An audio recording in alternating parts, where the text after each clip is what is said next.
Hare Krishna. So, today, to start 2023 off, we are going to go on an entire Bhagavad-Gītā journey. Basically, we're going to listen to a beautifully recited English narration, well as go through all the chapters as you see here on the screen.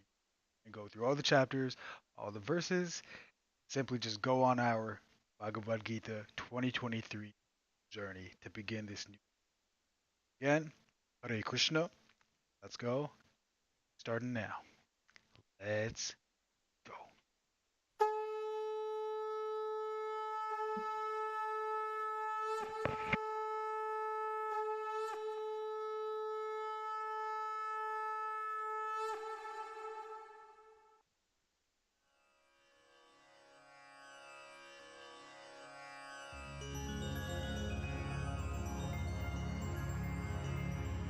What is the Bhagavad-Gītā? The Bhagavad-Gītā is the Word of God in person. It is the divine conversation between a man called Arjuna and God himself in the human form, Lord Krishna. The conversation took place in Kurukshetra, India, more than 5,000 years ago. The Bhagavad-Gītā answers the all-important questions of who are we? Who is God? Why do we suffer? Is there life after death? Is there life on other planets? How do we become and remain happy in this and the next life? How can we attain the kingdom of God? This is a narration of the Bhagavad-Gītā verses published by the Bhaktivedanta Book Trust International, Los Angeles. English translation of the Sanskrit verses by His Divine Grace A.C. Bhaktivedanta Swami Prabhupada. Narrated by Titikshava Karunaka Das, produced by Kamlesh Patel.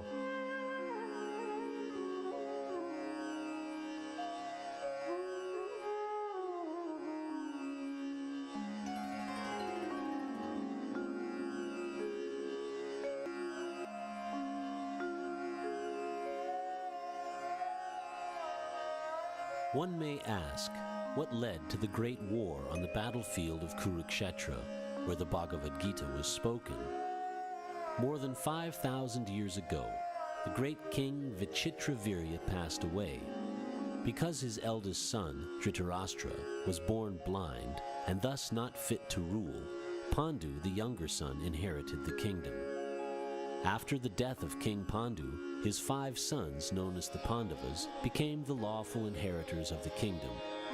But as the Pandavas were just still boys, Dhritarashtra assumed the throne for himself. Dhritarashtra had 100 sons, known as the Kauravas. When the Pandavas came of age and were ready to rule the kingdom, they did not want the entire kingdom for themselves, which was rightfully theirs. They were willing to share the kingdom with their cousins. Thus the kingdom was divided into 2 halves between the Pandavas and the Kauravas. Duryodhana, the eldest of the Kauravas, was not satisfied with his share. He wanted to enjoy the entire kingdom for himself. He made several attempts to kill the Pandavas, but was unsuccessful. He then unlawfully took possession of the entire kingdom and forced the Pandavas into exile. The Pandavas then requested just 5 villages, 1 for each brother. To this, Duryodhana replied he would not give them enough land to stick a pin into. Lord Krishna pleaded for a peaceful and non-violent resolution to the land dispute, but Duryodhana rejected him and declared war on the Pandavas. The big war of Mahabharata was thus inevitable. In preparation for the war, both Duryodhana and Arjuna approached Lord Krishna for help. Krishna, as God himself, would not turn away anyone who approaches him for help, be they good or wicked. Lord Krishna offered his entire army to one side and himself as an advisor to the other side. Duryodhana snapped at Lord Krishna's army, and Arjuna was eager for the Lord himself as an advisor. Thus Lord Krishna became the advisor and charioteer to Arjuna. Arjuna faced a dilemma on the battlefield, whether to fight for his rights or run away from the war and let the wicked and evil sons of Dhritarashtra rule the kingdom.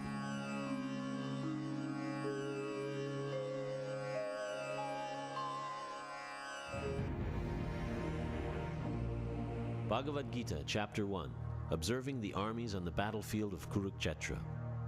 Dhritarashtra said, O Sanjaya, after my sons and the sons of Pandu assembled in the place of pilgrimage at Kurukshetra desiring to fight, what did they do? Sanjaya said, O king, after looking over the army arranged in military formation by the sons of Pandu, King Duryodhana went to his teacher and spoke the following words. O my teacher, behold the great army of the sons of Pandu, so expertly arranged by your intelligent disciple, the son of Drupada. Here in this army are many heroic bowmen, equal in fighting to Bhima and Arjuna, great fighters like Yudhana, Virata, and Drupada. There are also great heroic powerful fighters like Drishtaketu, Chekitana, Kasiraj, Purujit, Kuntibhoj, and Shaibya. There are the mighty Yadhumanyu, the very powerful Uttamaja, the son of Subhadra, and the sons of Draupadi. All these warriors are great chariot fighters. But for your information, O best of the Brahmanas, let me tell you about the captains who are especially qualified to lead my military force. There are personalities like you, Bhishma, Karna, Kripa, Ashvatthama, Vikarna, and the son of Somadatta called Bharishrava, who are always victorious in battle. There are many other heroes who are prepared to lay down their lives for my sake. All of them are well equipped with different kinds of weapons, and all are experienced in military science. Our strength is immeasurable, and we are perfectly protected by Grandfather Bhishma, whereas the strength of the Pandavas, carefully protected by Bhima, is limited. All of you must now give full support to Grandfather Bhishma as you stand at your respective strategic points of entrance into the phalanx of the army. Then Bhishma, the great valiant grandsire of the Kuru dynasty, the grandfather of the fighters, blew his conch shell very loudly, making a sound like the roar of a lion, giving Duryodhana great joy. After that, the conch shells, drums, bugles, trumpets, and horns were all suddenly sounded, and the combined sound was tumultuous. On the other side, both Lord Krishna and Arjuna, stationed on a great chariot drawn by white horses, sounded their transcendental conch shells. Lord Krishna blew his conch shell, called Panchajanya. Arjuna blew his Devadatta, and Bhima, the voracious eater and performer of Herculean tasks, blew his terrific conch shell called Pundra. King Yudhisthira, the son of Kunti, blew his conch shell, the Ananta Vijaya, and Nakula and Sahadev blew the Sugosha and Mani Pushpaka. The great archer, the king of Kashi, the great fighter Shikandi, Drishtadyumna, Virata, the unconquerable Satyaki, Drupada, the sons of Draupadi, and the others, O king, such as the mighty armed son of Subhadra, all blew their respective conch shells. The blowing of these different conch shells became uproarious, vibrating both in the sky and on the earth. It shattered the hearts of the sons of Dhritarashtra. At that time Arjuna, the son of Pandu, seated in the chariot bearing the flag marked with Hanuman, took up his bow and prepared to shoot his arrows. O king, after looking at the sons of Dhritarashtra drawn in military array, Arjuna then spoke to Lord Krishna these words. Arjuna said, O infallible one, please draw my chariot between the two armies so that I may see those present here who desire to fight, and with whom I must contend in this great trial of arms. Let me see those who have come here to fight wishing to please the evil-minded son of Dhritarashtra. Sanjaya said, O descendant of Bharata, having thus been addressed by Arjuna, Lord Krishna drew up the fine chariot in the midst of the armies of both parties. In the presence of Bhishma, Drona, and all the other chieftains of the world, the Lord said, Just behold, Partha, all the Kurus assembled here. There Arjuna could see within the midst of the armies of both parties his fathers, grandfathers, teachers, maternal uncles, brothers, sons, grandsons, friends, and also his fathers-in-law and well-wishers. When the son of Kunti Arjuna saw these different grades of friends and relatives, he became overwhelmed with compassion and spoke thus. Arjuna said, "My dear Krishna, seeing my friends and relatives present before me in such a fighting spirit, I feel the limbs of my body quivering and my mouth drying up. My whole body is trembling, my hair is standing on end, my bow Gandiva is slipping from my hand, and my skin is burning. I am now unable to stand here any longer. I am forgetting myself, and my mind is reeling. I see only causes of misfortune, O Krishna, killer of the Keshi demon. I do not see how any good can come from killing my own kinsman in this battle. Nor can I, my dear Krishna, desire any subsequent victory, kingdom, or happiness. O Govinda, of what avail to us are a kingdom, happiness, or even life itself, when all those for whom we may desire them are now arrayed on this battlefield? O Madhusudana, when teachers, fathers, sons, grandfathers, maternal uncles, fathers-in-law, grandsons, brothers-in-law, and other relatives are ready to give up their lives and properties and are standing before me, why should I wish to kill them, even though they might otherwise kill me? O maintainer of all living entities, I am not prepared to fight with them, even in exchange for the 3 worlds, let alone this earth. What pleasure will we derive from killing the sons of Dhritarashtra? Sin will overcome us if we slay such aggressors. Therefore it is not proper for us to kill the sons of Dhritarashtra and our friends. What should we gain, O Krishna, husband of the goddess of fortune? And how could we be happy by killing our own kinsmen? O Janardana, although these men, their hearts overtaken by greed, see no fault in killing one's family or quarreling with friends, why should we, who can see the crime in destroying a family, engage in these acts of sin? With the destruction of dynasty, the eternal family tradition is vanquished, and thus the rest of the family becomes involved in irreligion. When irreligion is prominent in the family, O Krishna, the women of the family become polluted, and from the degradation of womanhood, O descendant of Vrishni, comes unwanted progeny. An increase of unwanted population certainly causes hellish life, both for the family and for those who destroy the family tradition. The ancestors of such corrupt families fall down, because the performances for offering them food and water are entirely stopped. By the evil deeds of those who destroy the family tradition and thus give rise to unwanted children, all kinds of community projects and family welfare activities are devastated. O Krishna, maintainer of the people, I have heard by disciplic succession that those who destroy family traditions dwell always in hell. Alas, how strange it is that we are preparing to commit greatly sinful acts. Driven by the desire to enjoy royal happiness, we are intent on killing our own kinsmen. Better for me if the sons of Dhritarashtra, weapons in hand, were to kill me unarmed and unresisting on the battlefield. Sanjaya said, Arjuna, having thus spoken on the battlefield, cast aside his bow and arrows and sat down on the chariot, his mind overwhelmed with grief.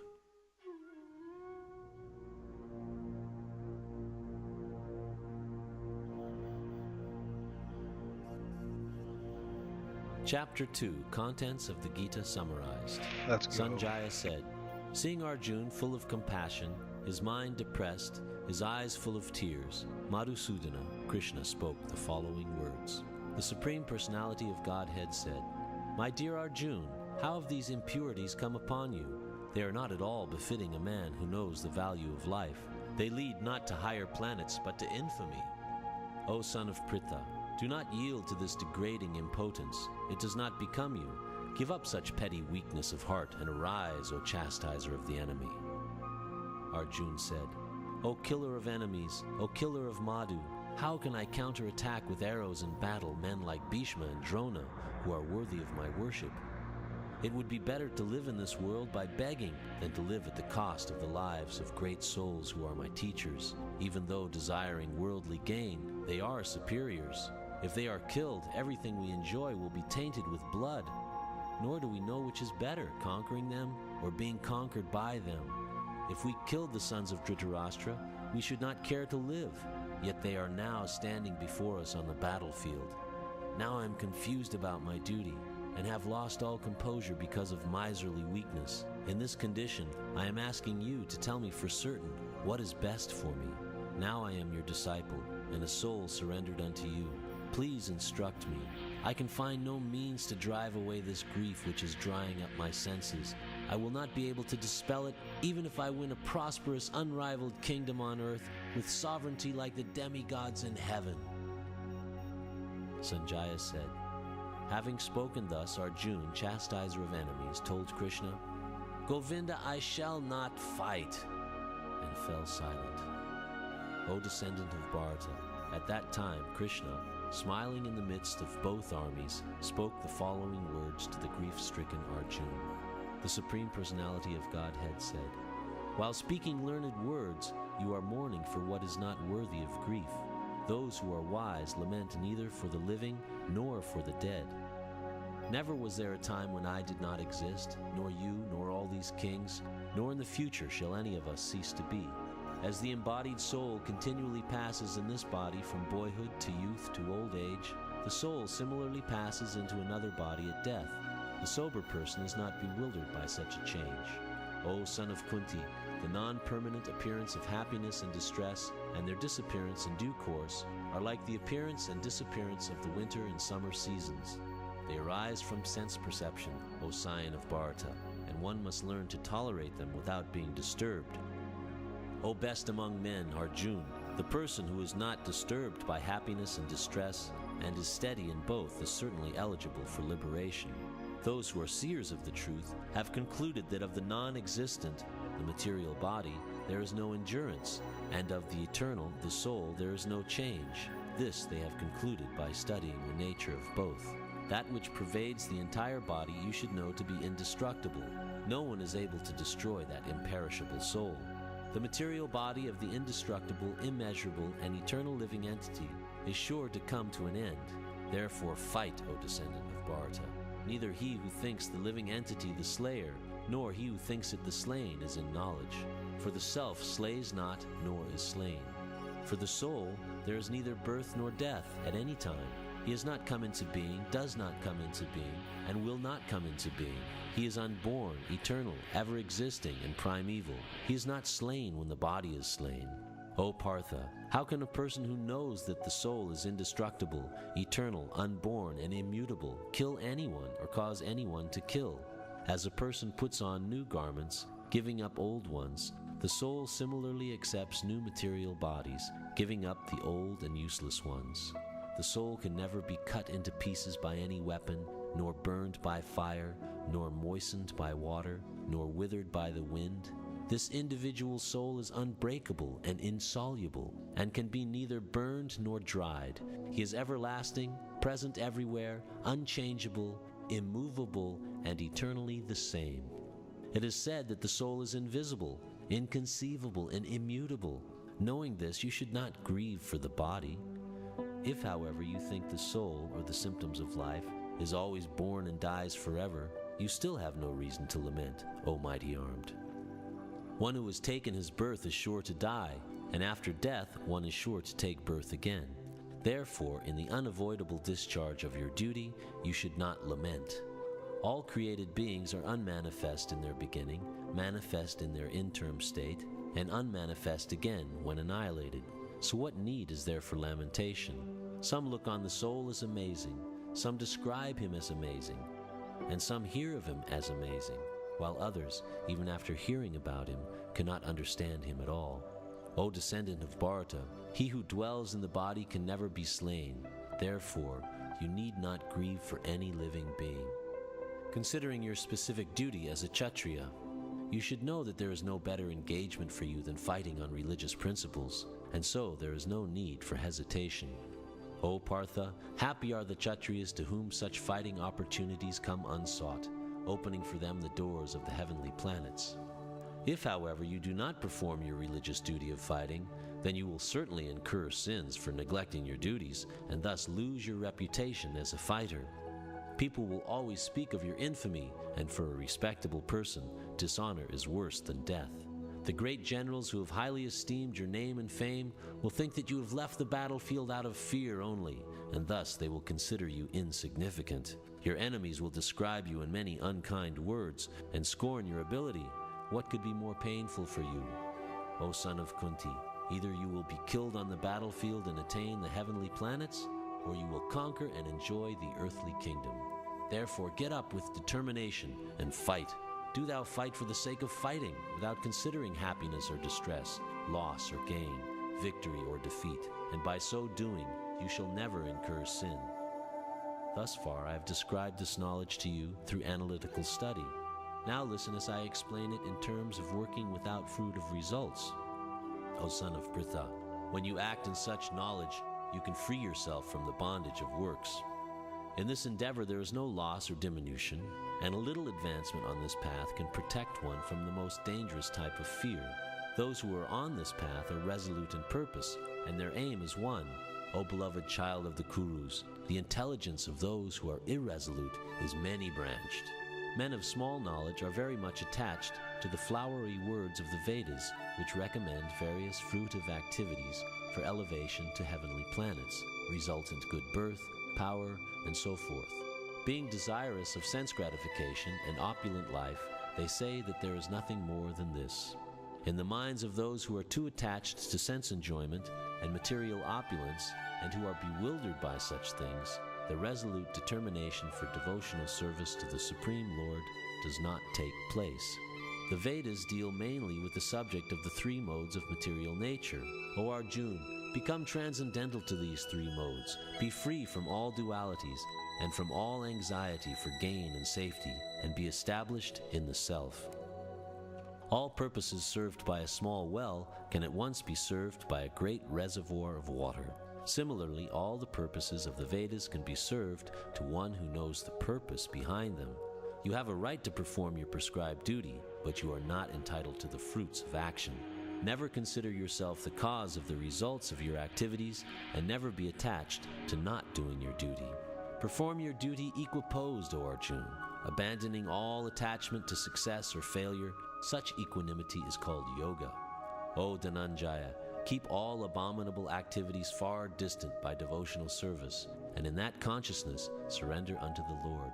Those who want to enjoy the fruits of their work are misers. A man engaged in devotional service rids himself of both good and bad actions, even in this life. Therefore strive for yoga, which is the art of all work.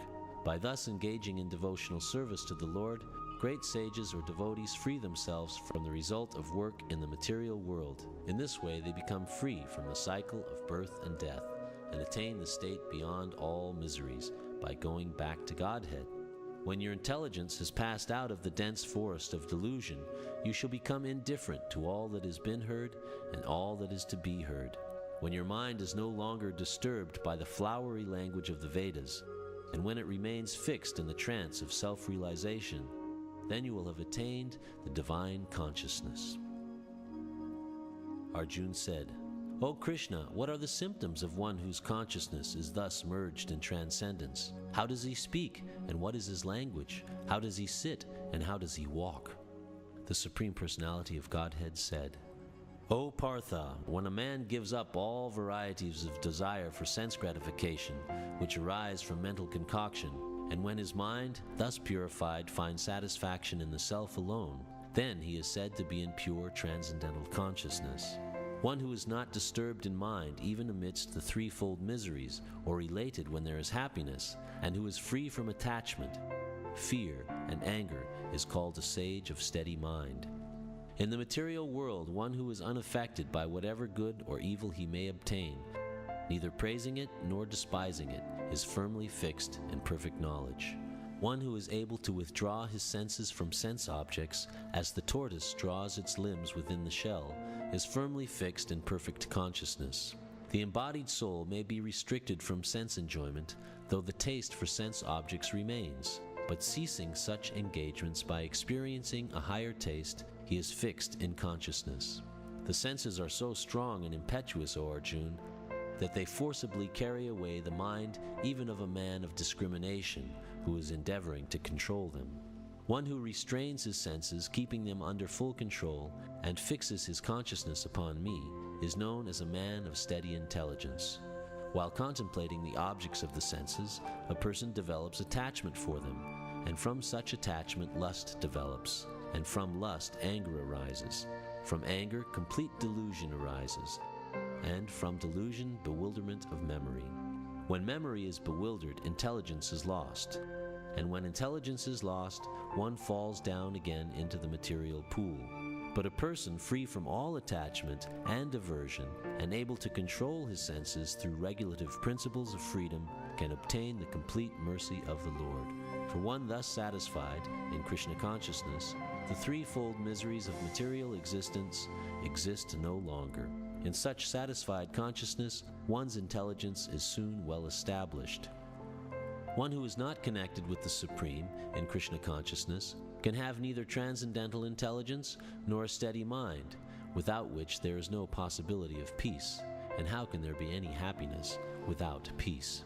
As a strong wind sweeps away a boat on the water, even one of the roaming senses on which the mind focuses can carry away a man's intelligence. Therefore, O mighty armed, one whose senses are restrained from their objects is certainly of steady intelligence. What is night for all beings is the time of awakening for the self-controlled, and the time of awakening for all beings is night for the introspective sage. A person who is not disturbed by the incessant flow of desires that enter like rivers into the ocean, which is ever being filled but is always still, can alone achieve peace, and not the man who strives to satisfy such desires. A person who has given up all desires for sense gratification, who lives free from desires, who has given up all sense of proprietorship and is devoid of false ego, he alone can attain real peace. That is the way of spiritual and godly life, after attaining which a man is not bewildered. If one is thus situated, even at the hour of death, one can enter into the kingdom of God.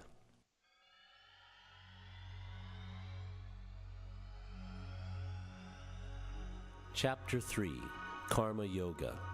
Arjuna said, O Janardana, O Keshava, why do you want to engage me in this ghastly warfare if you think that intelligence is better than fruitive work? My intelligence is bewildered by your equivocal instructions. Therefore, please tell me decisively which will be most beneficial for me. The Supreme Personality of Godhead said, O sinless Arjuna, I have already explained that there are two classes of men who try to realize the self. Some are inclined to understand it by empirical philosophical speculation, and others by devotional service. Not by merely abstaining from work can one achieve freedom from reaction, nor by renunciation alone can one attain perfection. Everyone is forced to act helplessly according to the qualities he has acquired from the modes of material nature. Therefore, no one can refrain from doing something, not even for a moment. One who restrains the senses of action, but whose mind dwells on the sense objects, certainly deludes himself and is called a pretender. On the other hand, if a sincere person tries to control the active senses by the mind and begins karma yoga in Krishna consciousness, without attachment, he is by far superior. Perform your prescribed duty, for doing so is better than not working. One cannot even maintain one's physical body without work. Work done as a sacrifice for Vishnu has to be performed. Otherwise, work causes bondage in this material world. Therefore, O son of Kunti, perform your prescribed duties for his satisfaction, and in that way you will always remain free from bondage. In the beginning of creation, the Lord of all creatures sent forth generations of men and demigods, along with sacrifices for Vishnu, and blessed them by saying, Be thou happy by this yajna, sacrifice, because its performance will bestow upon you everything desirable for living happily and achieving liberation. The demigods, being pleased by sacrifices, will also please you, and thus by cooperation between men and demigods, prosperity will reign for all. In charge of the various necessities of life, the demigods, being satisfied by the performance of yajna, sacrifice, will supply all necessities to you. But he who enjoys such gifts without offering them to the demigods in return is certainly a thief. The devotees of the Lord are released from all kinds of sins because they eat food which is offered first for sacrifice. Others who prepare food for personal sense enjoyment verily eat only sin. All living bodies subsist on food grains, which are produced from rains. Rains are produced by performance of yajna, sacrifice, and yajna is born of prescribed duties. Regulated activities are prescribed in the Vedas, and the Vedas are directly manifested from the Supreme Personality of Godhead. Consequently, the all-pervading transcendence is eternally situated in acts of sacrifice. My dear Arjuna, one who does not follow in human life the cycle of sacrifice, thus established by the Vedas, certainly leads a life full of sin. Living only for the satisfaction of the senses, such a person lives in vain. But for one who takes pleasure in the self, whose human life is one of self-realization, and who is satisfied in the self only, fully satiated, for him there is no duty. A self-realized man has no purpose to fulfill in the discharge of his prescribed duties, nor has he any reason not to perform such work, nor has he any need to depend on any other living being. Therefore, without being attached to the fruits of activities, one should act as a matter of duty, for by working without attachment, one attains the supreme. Kings such as Janaka attained perfection solely by performance of prescribed duties. Therefore, just for the sake of educating people in general, you should perform your work. Whatever action a great man performs, common men follow, and whatever standards he sets by exemplary acts, all the world pursues. O son of Pritha, there is no work prescribed for me within all the 3 planetary systems, nor am I in want of anything, nor have I a need to obtain anything, and yet I am engaged in prescribed duties. For if I ever failed to engage in carefully performing prescribed duties, O Partha, certainly all men would follow my path. If I did not perform prescribed duties, all these worlds would be put into ruination. I would be the cause of creating unwanted population, and I would thereby destroy the peace of all living beings. As the ignorant perform their duties with attachment to results, the learned may similarly act, but without attachment, for the sake of leading people on the right path, so as not to disrupt the minds of ignorant men attached to the fruit of results of prescribed duties. A learned person should not induce them to stop work. Rather, by working in the spirit of devotion, he should engage them in all sorts of activities for the gradual development of Krishna consciousness. The spirit soul, bewildered by the influence of false ego, thinks himself the doer of activities that are in actuality carried out by the 3 modes of material nature. One who is in knowledge of the absolute truth, O mighty armed, does not engage himself in the senses and sense gratification, knowing well the differences between work in devotion and work for fruitive results. Bewildered by the modes of material nature, the ignorant fully engage themselves in material activities and become attached, but the wise should not unsettle them, although these duties are inferior due to the performer's lack of knowledge. Therefore, O Arjuna, surrendering all your works unto me, with full knowledge of me, without desires for profit, with no claims to proprietorship, and free from lethargy, fight. Those persons who execute their duties according to my injunctions, and who follow this teaching faithfully without envy, become free from the bondage of fruit of actions. But those who out of envy disregard these teachings and do not follow them, are to be considered bereft of all knowledge, befooled, and ruined in their endeavors for perfection. Even a man of knowledge acts according to his own nature, for everyone follows the nature he has acquired from the 3 modes. What can repression accomplish? There are principles to regulate attachment and aversion pertaining to the senses and their objects. One should not come under the control of such attachment and aversion, because they are stumbling blocks on the path of self-realization. It is far better to discharge one's prescribed duties, even though faultily, than another's duties perfectly. Destruction in the course of performing one's own duty is better than engaging in another's duties, for to follow another's path is dangerous. Arjuna said, O descendant of Vrishni, by what is one impelled to sinful acts, even unwillingly as if engaged by force? The Supreme Personality of Godhead said, It is lust only, Arjuna, which is born of contact with the material mode of passion, and later transformed into wrath, and which is the all-devouring sinful enemy of this world. As fire is covered by smoke, as a mirror is covered by dust, or as the embryo is covered by the womb, the living entity is similarly covered by different degrees of this lust. Thus, the wise living entity's pure consciousness becomes covered by his eternal enemy in the form of lust, which is never satisfied and which burns like fire.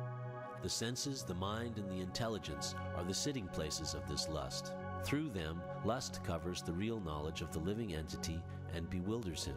Therefore, O Arjuna, best of the Bharatas, in the very beginning curb this great symbol of sin, lust, by regulating the senses, and slay this destroyer of knowledge and self-realization. The working senses are superior to dull matter. Mind is higher than the senses. Intelligence is still higher than the mind. And he, the soul, is even higher than the intelligence. Thus, knowing oneself to be transcendental to the material senses, mind, and intelligence, O mighty armed Arjuna, one should steady the mind by deliberate spiritual intelligence, Krishna consciousness, and thus, by spiritual strength, conquer this insatiable enemy known as lust. Incredible chapter. Chapter 4.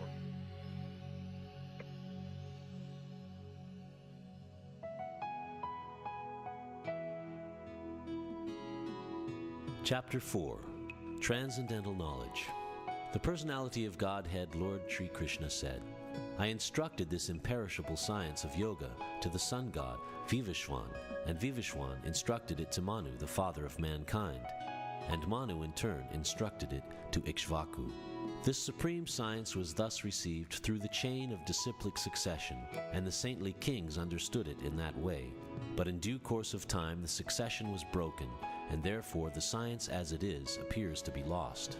That very ancient science of the relationship with the Supreme is today told by me to you, because you are my devotee as well as my friend, and can therefore understand the transcendental mystery of this science. Arjuna said, The sun god Vivishwan is senior by birth to you. How am I to understand that in the beginning you instructed this science to him? The personality of Godhead said, Many births both you and I have passed. I can remember all of them, but you cannot, O subduer of the enemy. Although I am unborn and my transcendental body never deteriorates, and although I am the Lord of all living entities, I still appear in every millennium in my original transcendental form. Whenever and wherever there is a decline in religious practice, O descendant of Bharata, and a predominant rise of irreligion, at that time I descend myself, to deliver the pious and to annihilate the miscreants, as well as to re-establish the principles of religion. I myself appear millennium after millennium.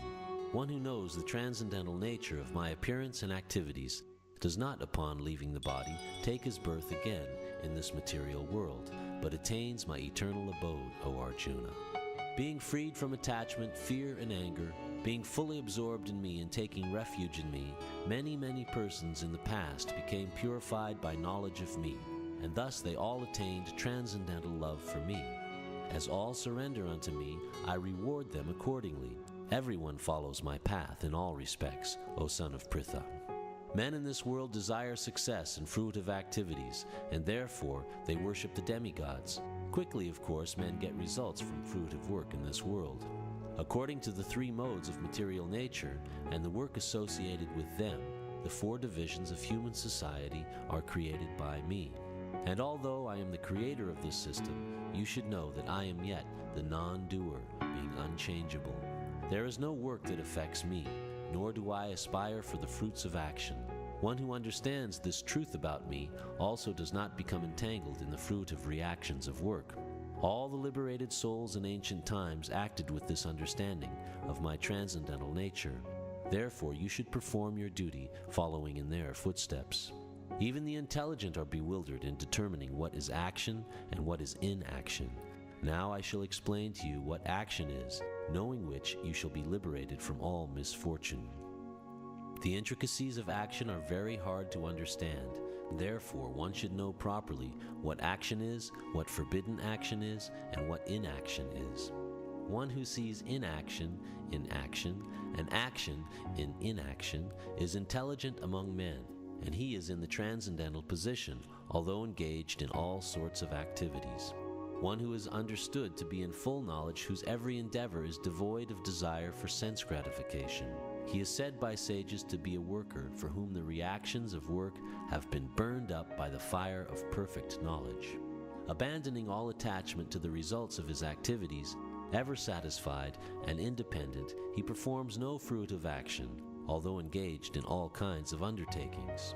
Such a man of understanding acts with mind and intelligence perfectly controlled, gives up all sense of proprietorship over his possessions, and acts only for the bare necessities of life.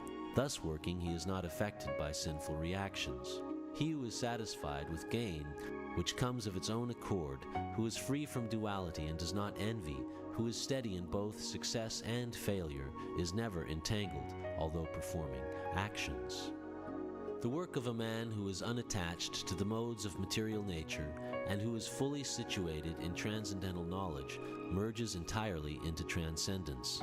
A person who is fully absorbed in Krishna consciousness is sure to attain the spiritual kingdom because of his full contribution to spiritual activities, in which the consummation is absolute and that which is offered is of the same spiritual nature.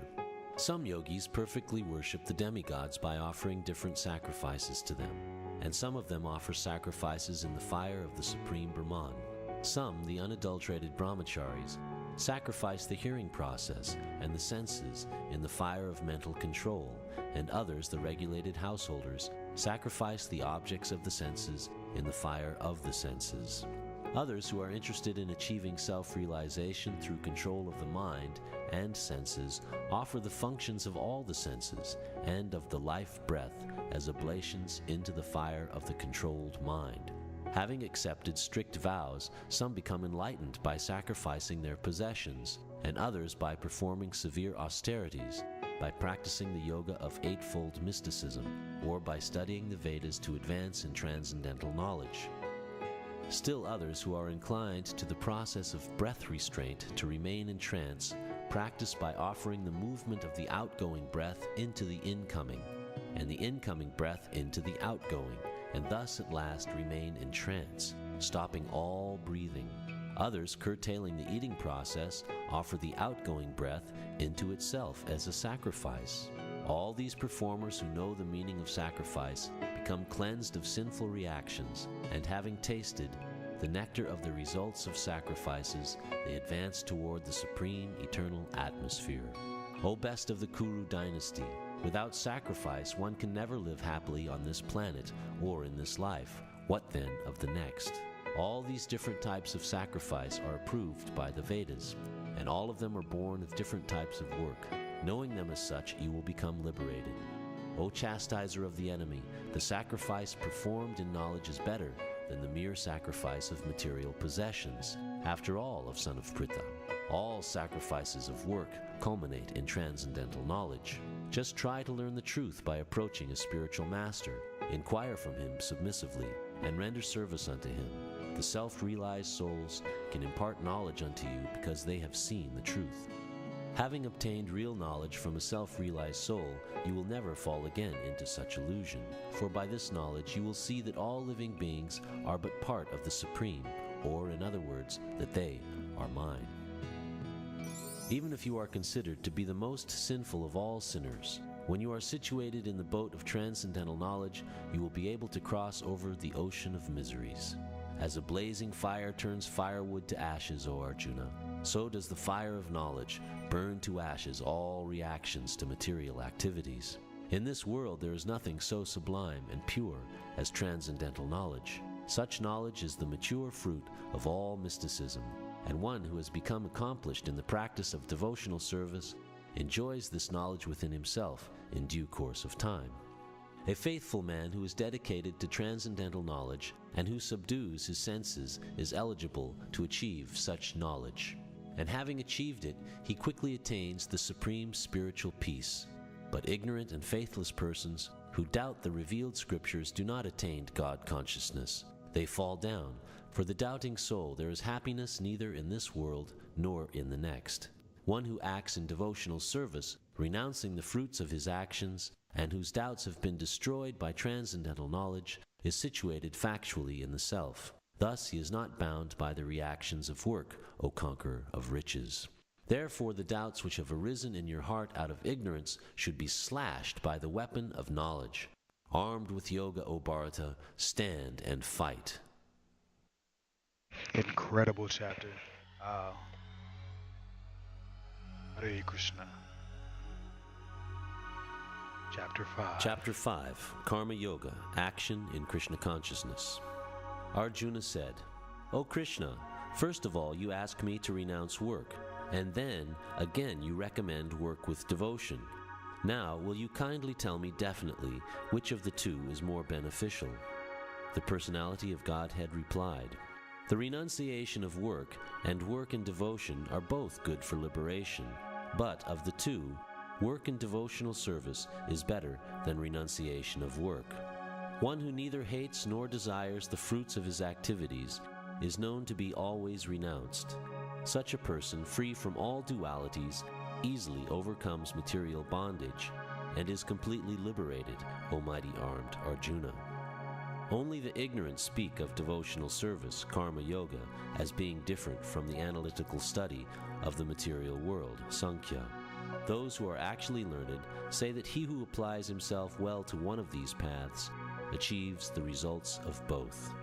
One who knows that the position reached by means of analytical study can also be attained by devotional service, and who therefore sees analytical study and devotional service to be on the same level, sees things as they are. Merely renouncing all activities, yet not engaging in the devotional service of the Lord, cannot make one happy. But a thoughtful person engaged in devotional service can achieve the supreme without delay. One who works in devotion, who is a pure soul, and who controls his mind and senses, is dear to everyone, and everyone is dear to him. Though always working, such a man is never entangled. A person in the divine consciousness, although engaged in seeing, hearing, touching, smelling, eating, moving about, sleeping and breathing, always knows within himself that he actually does nothing at all.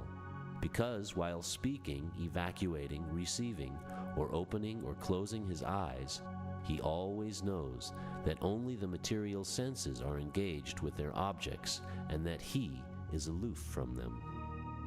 One who performs his duty without attachment, surrendering the results unto the Supreme Lord, is unaffected by sinful action, as the lotus leaf is untouched by water.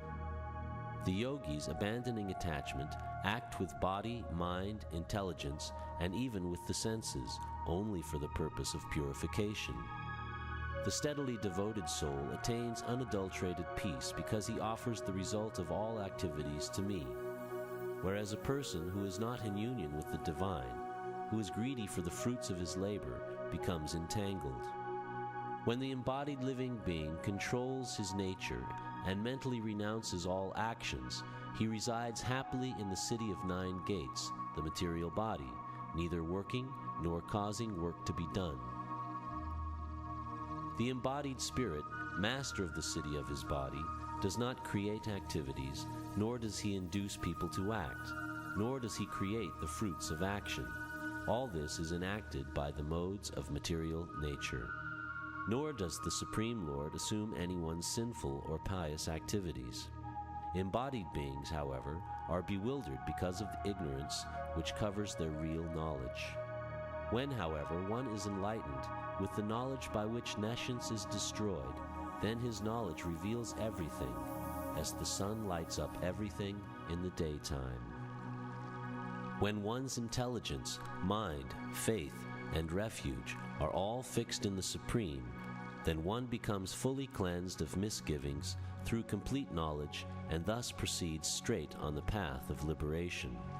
The humble sage, by virtue of true knowledge, sees with equal vision a learned and gentle Brahmana, a cow, an elephant, a dog, and a dog-eater, outcast. Those whose minds are established in sameness and equanimity have already conquered the conditions of birth and death. They are flawless like Brahman, and thus they are already situated in Brahman.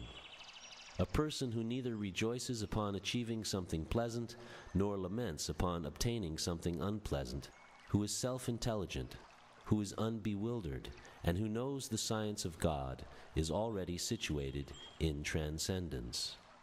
Such a liberated person is not attracted to material sense pleasure, but is always in trance, enjoying the pleasure within. In this way, the self-realized person enjoys unlimited happiness, for he concentrates on the Supreme. An intelligent person does not take part in the sources of misery, which are due to contact with the material senses. O son of Kunti, such pleasures have a beginning and an end, and so the wise man does not delight in them. Before giving up this present body, if one is able to tolerate the urges of the material senses and check the force of desire and anger, he is well situated and is happy in this world. One whose happiness is within, who is active and rejoices within, and whose aim is inward, is actually the perfect mystic. He is liberated in the Supreme, and ultimately he attains the Supreme.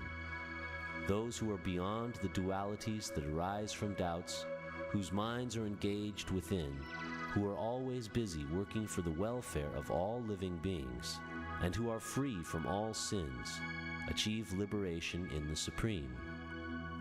Those who are free from anger and all material desires, who are self-realized, self-disciplined, and constantly endeavoring for perfection, are assured of liberation in the Supreme in the very near future.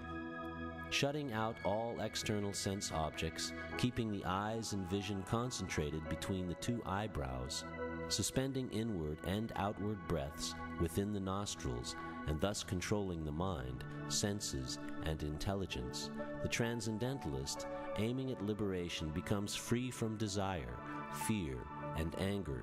One who is always in this state is certainly liberated.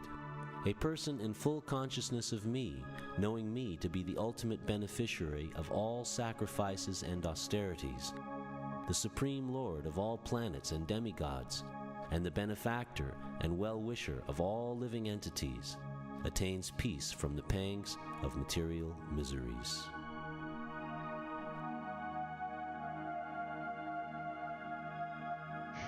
Absolutely incredible chapters. Dhyana Yoga. Chapter 6, Dhyana Yoga. The Supreme Personality of Godhead said, "One who is unattached to the fruits of his work and who works as he is obligated is in the renounced order of life, and he is the true mystic, not he who lights no fire and performs no duty." What is called renunciation, you should know to be the same as yoga, or linking oneself with the Supreme, O son of Pandu. For one can never become a yogi unless he renounces the desire for sense gratification. For one who is a neophyte in the eightfold yoga system, work is said to be the means. And for one who is already elevated in yoga, cessation of all material activities is said to be the means. A person is said to be elevated in yoga when, having renounced all material desires, he neither acts for sense gratification nor engages in fruitive activities. One must deliver himself with the help of his mind and not degrade himself. The mind is the friend of the conditioned soul and his enemy as well. For him who has conquered the mind is the best of friends, but for one who has failed to do so, his mind will remain the greatest enemy. For one who has conquered the mind, the supersoul is already reached, for he has attained tranquility. To such a man, happiness and distress, heat and cold, honor and dishonor are all the same. A person is said to be established in self-realization and is called a yogi or mystic when he is fully satisfied by virtue of acquired knowledge and realization. Such a person is situated in transcendence and is self-controlled. He sees everything, whether it be pebbles, stones, or gold, as the same.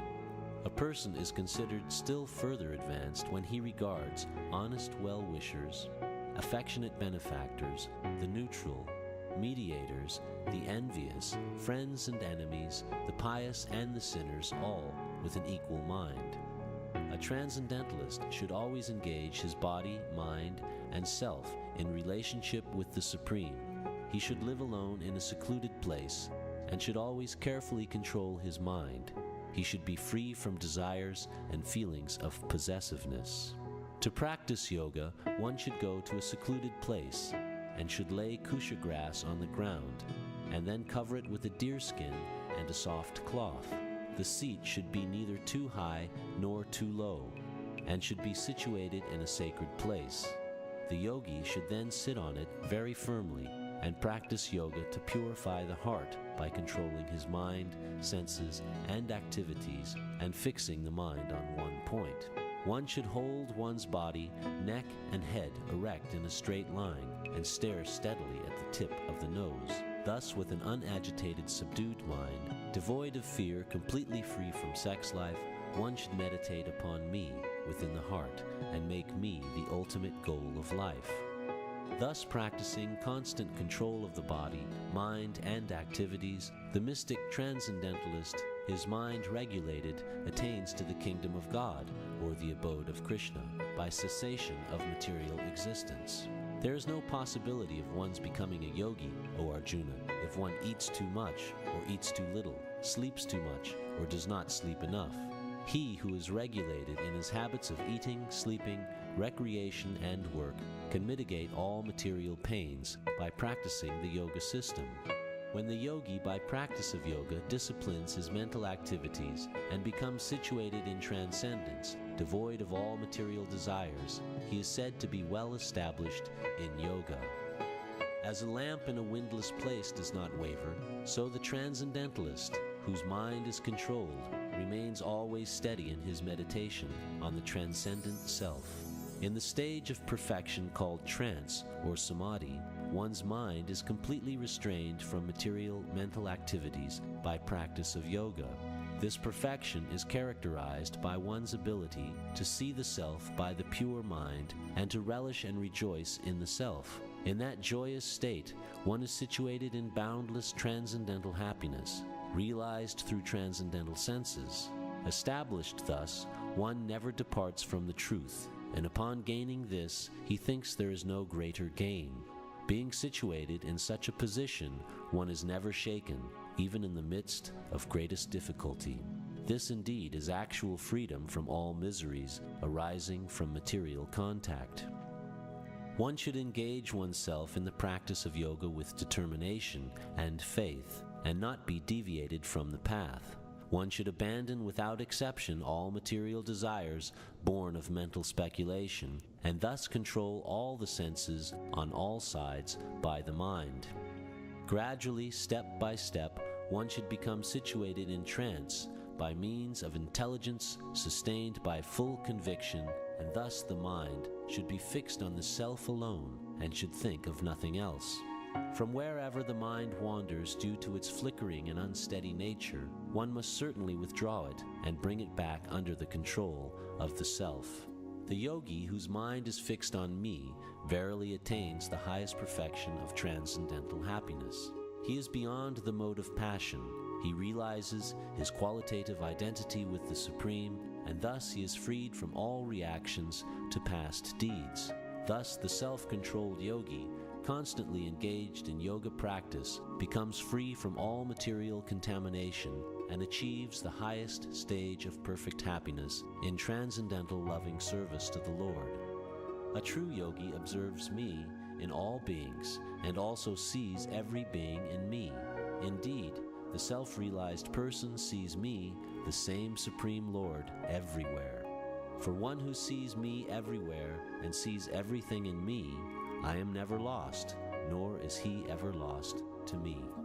Such a yogi who engages in the worshipful service of the Supersoul, knowing that I and the Supersoul are one, remains always in me in all circumstances.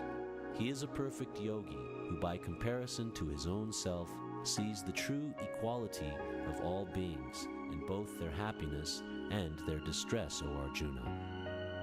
Arjuna said, O Madhusudana, the system of yoga which you have summarized appears impractical and unendurable to me, for the mind is restless and unsteady. For the mind is restless, turbulent, obstinate, and very strong, O Krishna, and to subdue it, I think, is more difficult than controlling the wind. Lord Sri Krishna said, O mighty armed son of Kunti, it is undoubtedly very difficult to curb the restless mind, but it is possible by suitable practice and by detachment. For one whose mind is unbridled, self-realization is difficult work, but he whose mind is controlled and who strives by appropriate means is assured of success. That is my opinion. Arjuna said, O Krishna, what is the destination of the unsuccessful transcendentalist, who in the beginning takes to the process of self-realization with faith, but who later desists due to worldly mindedness, and thus does not attain perfection in mysticism? O mighty armed Krishna, does not such a man who is bewildered from the path of transcendence fall away from both spiritual and material success, and perish like a riven cloud with no position in any sphere? This is my doubt, O Krishna, and I ask you to dispel it completely.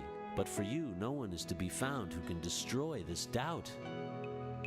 The Supreme Personality of Godhead said, Son of Pritha, a transcendentalist engaged in auspicious activities does not meet with destruction either in this world or in the spiritual world. One who does good, my friend, is never overcome by evil. The unsuccessful yogi, after many, many years of enjoyment on the planets of the pious living entities, is born into a family of righteous people, or into a family of rich aristocracy. Or, if unsuccessful after long practice of yoga, he takes his birth in a family of transcendentalists who are surely great in wisdom. Certainly such a birth is rare in this world.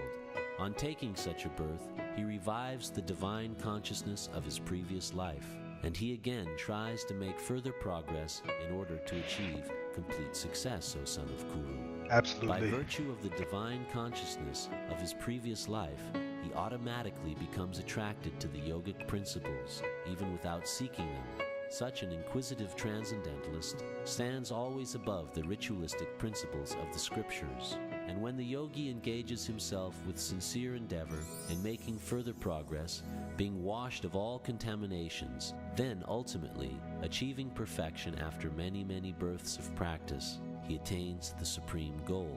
A yogi is greater than the ascetic, greater than the empiricist, and greater than the fruitive worker. Therefore, O Arjuna, in all circumstances, be a yogi. And of all yogis, the one with great faith, who always abides in me, thinks of me within himself, and renders transcendental loving service to me, he is the most intimately united with me in yoga, and is the highest of all. That is my opinion. Such a lovely chapter. Jai Shri Krishna.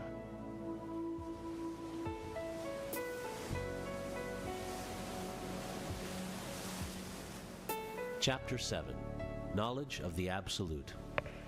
The Supreme Personality of Godhead said, Now hear, O son of Pritha, how by practicing yoga in full consciousness of me, with mind attached to me, you can know me in full, free from doubt.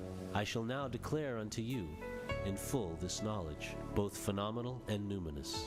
This being known, nothing further shall remain for you to know. Out of many thousands among men, one may endeavor for perfection, and of those who have achieved perfection, hardly one knows me in truth. Earth, water, fire, air, ether, mind, intelligence, and false ego, all together these 8 constitute my separate material energies. Besides these, O mighty armed Arjuna, there is another superior energy of mine, which comprises the living entities who are exploiting the resources of this material inferior nature.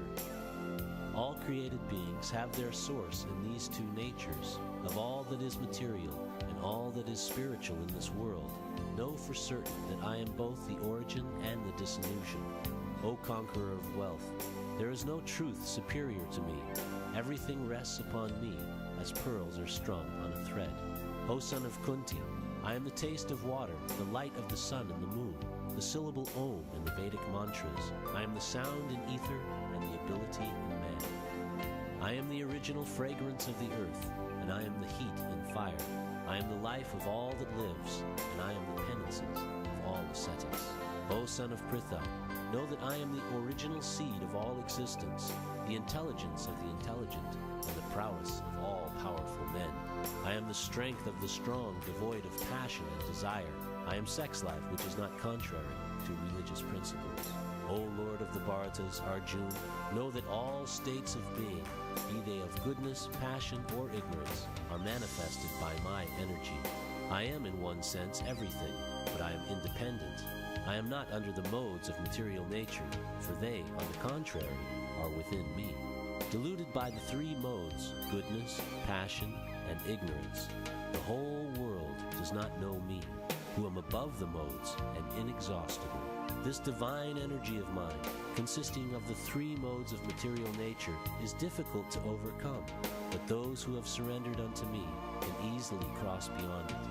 Those miscreants who are grossly foolish, who are lowest among mankind, whose knowledge is stolen by illusion, and who partake of the atheistic nature of demons, do not surrender unto me. O best of the Bharatas, 4 kinds of pious men begin to render devotional service unto me: the distressed, the desire of wealth, the inquisitive, and he who is searching for knowledge of the Absolute. Of these, the one who is in full knowledge and who is always engaged in pure devotional service is the best, for I am very dear to him, and he is dear to me. All these devotees are undoubtedly magnanimous souls, but he who is situated in knowledge of me I consider to be like my own self. Being engaged in my transcendental service, he is sure to attain me, the highest and most perfect goal. After many births and deaths, he who is actually in knowledge surrenders unto me, knowing me to be the cause of all causes and all that is. Such a great soul is very rare. Those whose intelligence has been stolen by material desires surrender unto demigods and follow the particular rules and regulations of worship according to their own natures.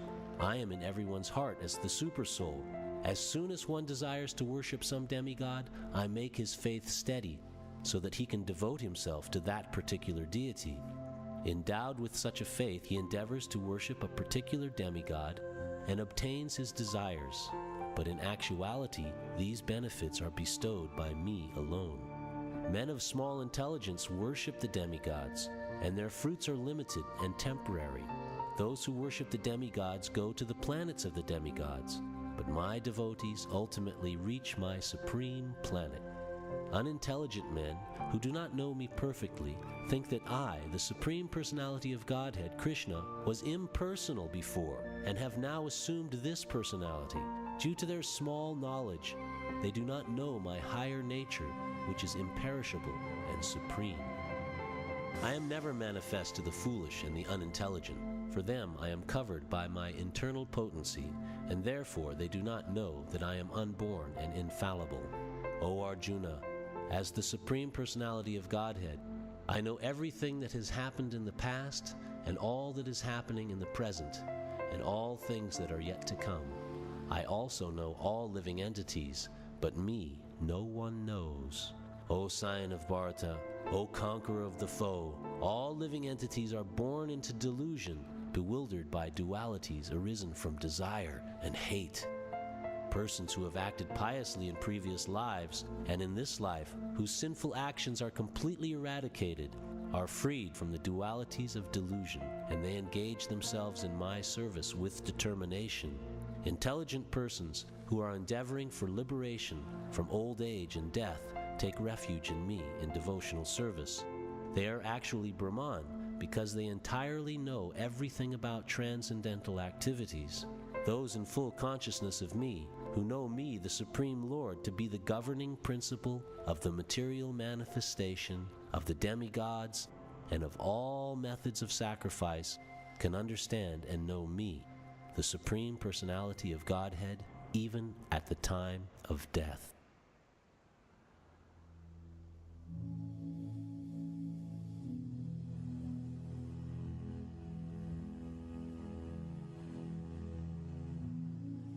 Chapter 8. Chapter 8. Attaining the Supreme. Arjuna inquired, O my Lord, O Supreme Person, what is Brahman? What is the Self? What are fruit of activities? What is this material manifestation? And what are the demigods? Please explain this to me. Who is the Lord of sacrifice? And how does he live in the body, O Madhusudana? And how can those engaged in devotional service know you at the time of death? The Supreme Personality of Godhead said, "The indestructible, transcendental living entity is called Brahman, and his eternal nature is called Adhyatma, the Self. Action pertaining to the development of the material bodies of the living entities is called karma, or fruit of activities. O best of the embodied beings, the physical nature, which is constantly changing, is called Adhibhuta, the material manifestation. The universal form of the Lord, which includes all the demigods, like those of the sun and moon, is called Adhidaiva, and I, the Supreme Lord, represented as the Supersoul in the heart of every embodied being, am called Adhiyagya, the Lord of Sacrifice. And whoever at the end of his life quits his body remembering me alone, at once attains my nature. Of this there is no doubt. Whatever state of being one remembers when he quits his body, O son of Kunti, that state he will attain without fail. Therefore, Arjuna, you should always think of me in the form of Krishna, and at the same time carry out your prescribed duties of fighting. With your activities dedicated to me, and your mind and intelligence fixed on me, you will attain me without doubt. He who meditates on me as the Supreme Personality of Godhead, his mind constantly engaged in remembering me, undeviated from the path, he, O Partha, is sure to reach me. One should meditate upon the Supreme Person as the one who knows everything, as he who is the oldest, who is the controller, who is smaller than the smallest, who is the maintainer of everything, who is beyond all material conception, who is inconceivable, and who is always a person. He is luminous like the sun, and he is transcendental beyond this material nature. One who at the time of death fixes his life air between the eyebrows, and by the strength of yoga, with an undeviating mind, engages himself in remembering the Supreme Lord in full devotion, will certainly attain to the Supreme Personality of Godhead. Persons who are learned in the Vedas, who utter Omkara, and who are great sages in the renounced order, enter into Brahman. Desiring such perfection, one practices celibacy. I shall now briefly explain to you this process by which one may attain salvation. The yogic situation is that of detachment from all sensual engagements, closing all the doors of the senses and fixing the mind on the heart and the life air at the top of the head. One establishes himself in yoga. After being situated in this yoga practice and vibrating the sacred syllable Om, the supreme combination of letters, if one thinks of the Supreme Personality of Godhead and quits his body, he will certainly reach the spiritual planets. For one who always remembers me without deviation, I am easy to obtain, O son of Pritha, because of his constant engagement in devotional service. After attaining me, the great souls who are yogis in devotion never return to this temporary world, which is full of miseries, because they have attained the highest perfection. From the highest planet in the material world down to the lowest, all are places of misery, wherein repeated birth and death take place. But one who attains to my abode, O son of Kunti, never takes birth again. By human calculation, 1,000 ages taken together form the duration of Brahma's one day, and such also is the duration of his night. At the beginning of Brahma's day, all living entities become manifest from the unmanifest state, and thereafter, when the night falls, they are merged into the unmanifest again. Again and again, when Brahma's day arrives, all living entities come into being, and with the arrival of Brahma's night, they are helplessly annihilated. Yet there is another unmanifest nature, which is eternal and is transcendental to this manifested and unmanifested matter. It is supreme and is never annihilated. When all in this world is annihilated, that part remains as it is.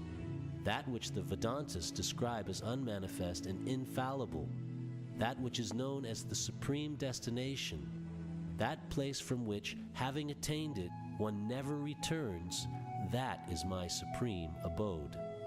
The Supreme Personality of Godhead, who is greater than all, is attainable by unalloyed devotion. Although he is present in his abode, he is all-pervading, and everything is situated within him. O best of the Bharatas, I shall now explain to you the different times at which, passing away from this world, the yogi does or does not come back. Those who know the Supreme Brahman attain that Supreme by passing away from the world during the influence of the fiery god, in the light, at an auspicious moment of the day, during the fortnight of the waxing moon, or during the 6 months when the sun travels in the north.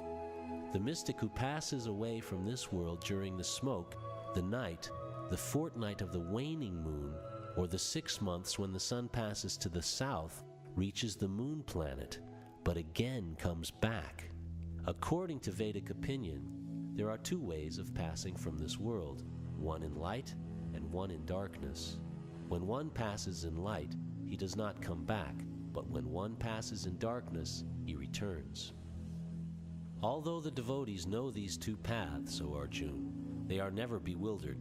Therefore, be always fixed in devotion. A person who accepts the path of devotional service is not bereft of the results derived from studying the Vedas, performing austere sacrifices, giving charity, or pursuing philosophical and fruitive activities.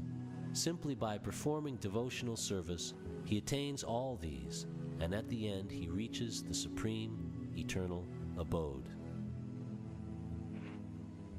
Amazing.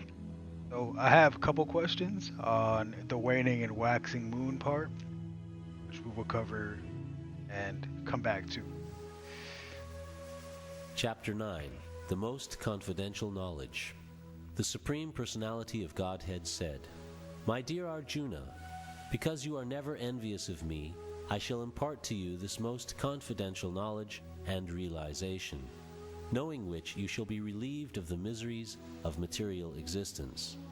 This knowledge is the king of education, the most secret of all secrets.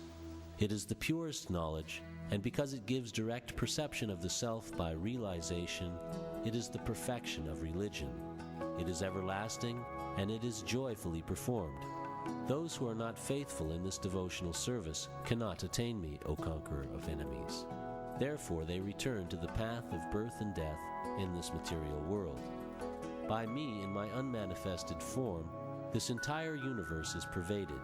All beings are in me, but I am not in them. And yet everything that is created does not rest in me. Behold my mystic opulence.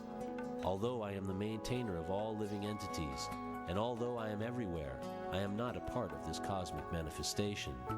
For myself is the very source of creation. Understand that as the mighty wind blowing everywhere rests always in the sky, all created beings rest in me. O son of Kunti, at the end of the millennium, all material manifestations enter into my nature, and at the beginning of another millennium, by my potency, I create them again. The whole cosmic order is under me. Under my will it is automatically manifested again and again, and under my will it is annihilated at the end. O Dhananjaya, all this work cannot bind me.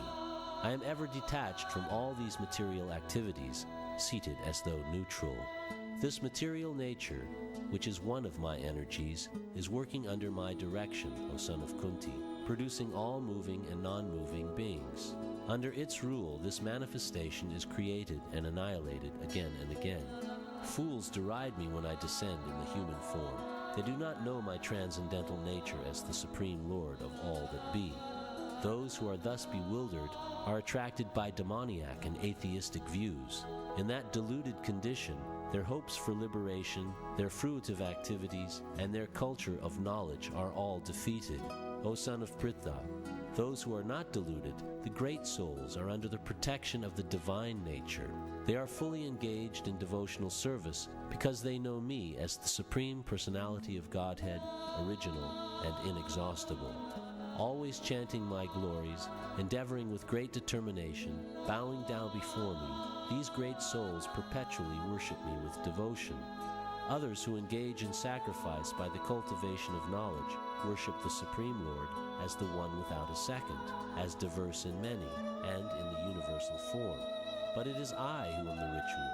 I the sacrifice, the offering to the ancestors, the healing herb, the transcendental chant. I am the butter, and the fire, and the offering. I am the father of this universe, the mother, the support, and the grandsire. I am the object of knowledge, the purifier, and the syllable Om. I am also the Rig, the Sama, and the Yajur Vedas.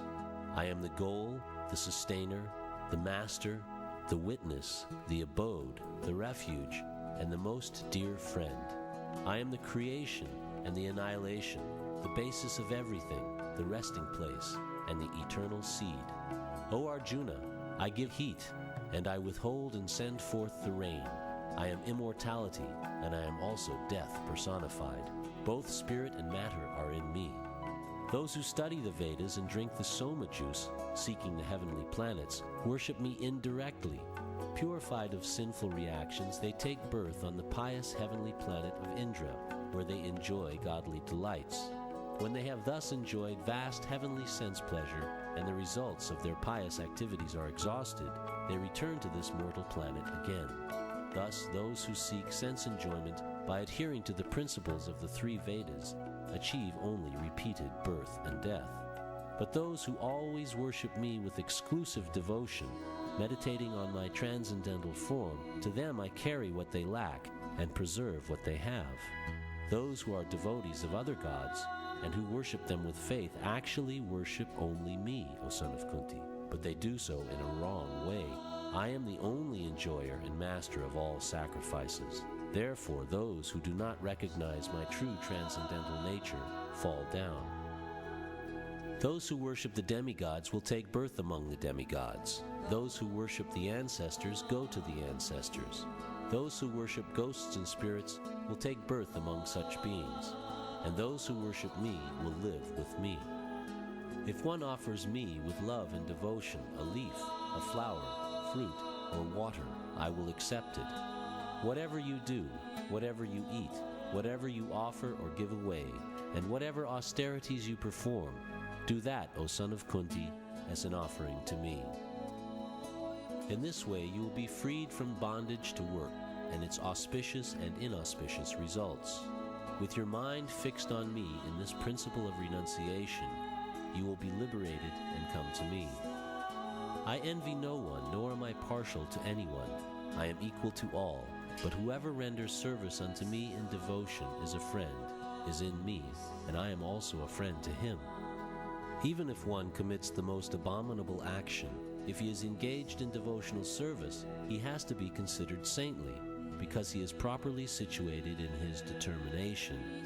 He quickly becomes righteous and attains lasting peace. O son of Kunti, declare it boldly that my devotee never perishes. O son of Pritha, those who take shelter in me, though they be of lower birth, women, Vaishyas, merchants, and Sudras, workers, can attain the supreme destination. How much more this is so of the righteous Brahmanas, the devotees, and the saintly kings. Therefore, having come to this temporary miserable world, engage in loving service unto me. Engage your mind always in thinking of me. Become my devotee. Offer obeisances to me and worship me. Being completely absorbed in me, surely you will come to me. Incredible. Process, the instructions.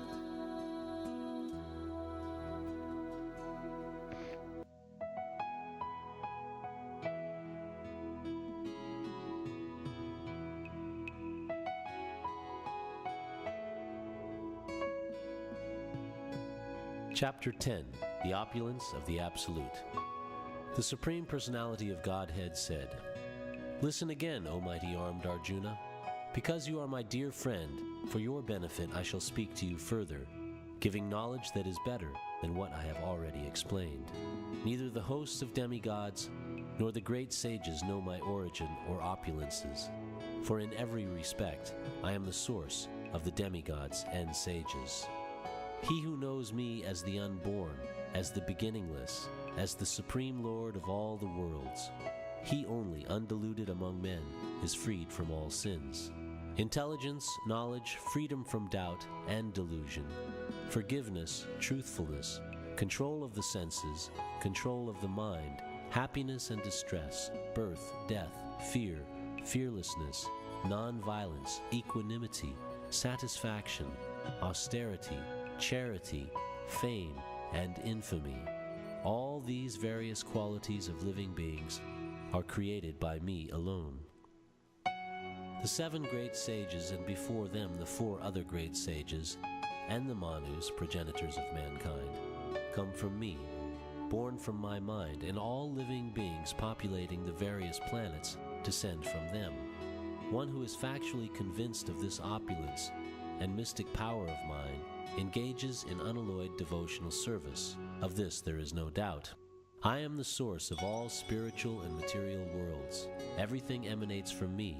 The wise who perfectly know this engage in my devotional service and worship me with all their hearts. The thoughts of my pure devotees dwell in me. Their lives are fully devoted to my service, and they derive great satisfaction and bliss from always enlightening one another and conversing about me. To those who are constantly devoted to serving me with love, I give the understanding by which they can come to me. To show them special mercy, I, dwelling in their hearts, destroy with the shining lamp of knowledge the darkness born of ignorance. Arjuna said, "You are the Supreme Personality of Godhead, the ultimate abode, the purest, the absolute truth. You are the eternal, transcendental, original person, the unborn, the greatest. All the great sages such as Narada, Asita, Devala, and Vyas confirm this truth about you, and now you yourself are declaring it to me. O Krishna, I totally accept as truth all that you have told me. Neither the demigods nor the demons, O Lord, can understand your personality. Indeed, you alone know yourself by your own internal potency, O Supreme Person, origin of all, Lord of all beings, God of gods, Lord of the universe. Please tell me in detail of your divine opulences by which you pervade all these worlds. O Krishna, O Supreme Mystic, how shall I constantly think of you, and how shall I know you? In what various forms are you to be remembered, O Supreme Personality of Godhead?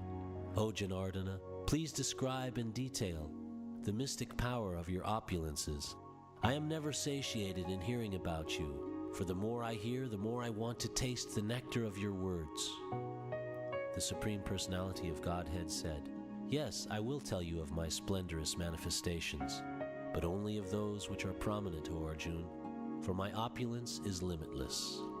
I am the Supersoul, O Arjun, seated in the hearts of all living entities. I am the beginning, the middle, and the end of all beings.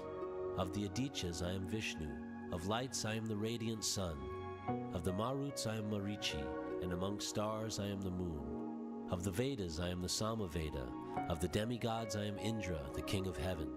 Of the senses I am the mind, and in living beings I am the living force, consciousness. Of all the Rudras I am Lord Shiva, of the Yakshas and the Rakshasas I am the Lord of wealth, Kuvera. Of the Vasus I am fire, Agni, and of mountains I am Meru. Of priests, O Arjuna, know me to be the chief, Brihaspati. Of generals I am Kartikeya, and of bodies of water I am the ocean. Of the great sages I am Brigu, of vibrations I am the transcendental Om. Of sacrifices I am the chanting of the holy names, Japa, and of immovable things I am the Himalayas. Of all trees I am the banyan tree, and of the sages among the demigods I am Narada. Of the Gandharvas I am Chitraratha, and among perfected beings I am the sage Kapila. Of horses know me to be Uchaishrava, produced during the churning of the ocean for nectar. Of lordly elephants I am Airavata, and among men I am the monarch. Of weapons I am the thunderbolt, among cows I am the Surabhi. Of causes for procreation I am Kandarpa, the god of love, and of serpents I am Vasuki. Of the many-hooded Nagas I am Ananta, and among aquatics I am the demigod Varuna. Of departed ancestors I am Aryama, and among the dispensers of law I am Yama, the lord of death. Among the Daitya demons I am the devoted Prahlad. Among subduers I am Time. Among beasts I am the lion, and among birds I am Garuda. Of purifiers I am the wind, Of the wielders of weapons I am Rama. Of fishes I am the shark, and of flowing rivers I am the Ganges. Of all creations I am the beginning and the end, and also the middle, O Arjun. Of all sciences I am the spiritual science of the self, and among logicians I am the conclusive truth. Of letters I am the letter A, and among compound words I am the dual compound. I am also inexhaustible time, and of creators I am Brahma. I am all-devouring death, and I am the generating principle of all that is yet to be. Among women I am fame, fortune, fine speech, memory, intelligence, steadfastness, and patience. Of hymns in the Samaveda I am the Brihat Sama, and of poetry I am the Gayatri. Of months I am Marga Shirsha, November, December, and of seasons I am flower-bearing spring. I am also the gambling of cheats, and of the splendid I am the splendor. I am victory, I am adventure, I am the strength of the strong. Of the descendants of Vrishni I am Vasudev, and of the Pandavas I am Arjun. Of the sages I am Vyas, and among great thinkers I am Ushana. Among all means of suppressing lawlessness I am punishment, and of those who seek victory I am morality. Of secret things I am silence, and of the wise I am wisdom. Furthermore, O Arjun, I am the generating seed of all existences. There is no being moving or non-moving that can exist without me. O mighty conqueror of enemies, there is no end to my divine manifestations. What I have spoken to you is but a mere indication of my infinite opulences. Know that all opulent, beautiful, and glorious creations spring from but a spark of my splendor. But what need is there, Arjuna, for all this detailed knowledge? With a single fragment of myself, I pervade and support this entire universe. Hare Krishna. Beautiful chapter. Opulence. Chapter 11. Chapter 11, The Universal Form. Arjuna said, "By my hearing the instructions you have kindly given me about these most confidential spiritual subjects, my illusion has now been dispelled. O lotus-eyed one, I have heard from you in detail about the appearance and disappearance of every living entity and have realized your inexhaustible glories. O greatest of all personalities, O supreme form, though I see you here before me in your actual position as you have described yourself, I wish to see how you have entered into this cosmic manifestation. I want to see that form of yours. If you think that I am able to behold your cosmic form, O my Lord, O Master of all mystic power, then kindly show me that unlimited universal self." The Supreme Personality of Godhead said, "My dear Arjuna, O son of Pritha, see now my opulences, hundreds of thousands of varied divine and multicolored forms. O best of the Bharatas, see here the different manifestations of Adityas, Vasus, Rudras, Ashvini Kumars, and all the other demigods. Behold the many wonderful things which no one has ever seen or heard of before. O Arjuna, whatever you wish to see, behold at once in this body of mine. This universal form can show you whatever you now desire to see and whatever you may want to see in the future. Everything moving and non-moving is here completely in one place. But you cannot see me with your present eyes. Therefore I give you divine eyes. Behold my mystic opulence." Sanjaya said, "O king, having spoken thus, the Supreme Lord of all mystic power, the personality of Godhead, displayed his universal form to Arjuna.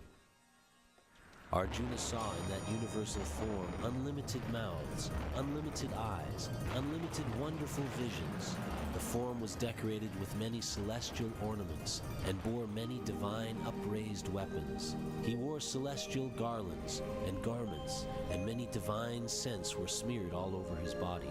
All was wondrous, brilliant, unlimited, all expanding.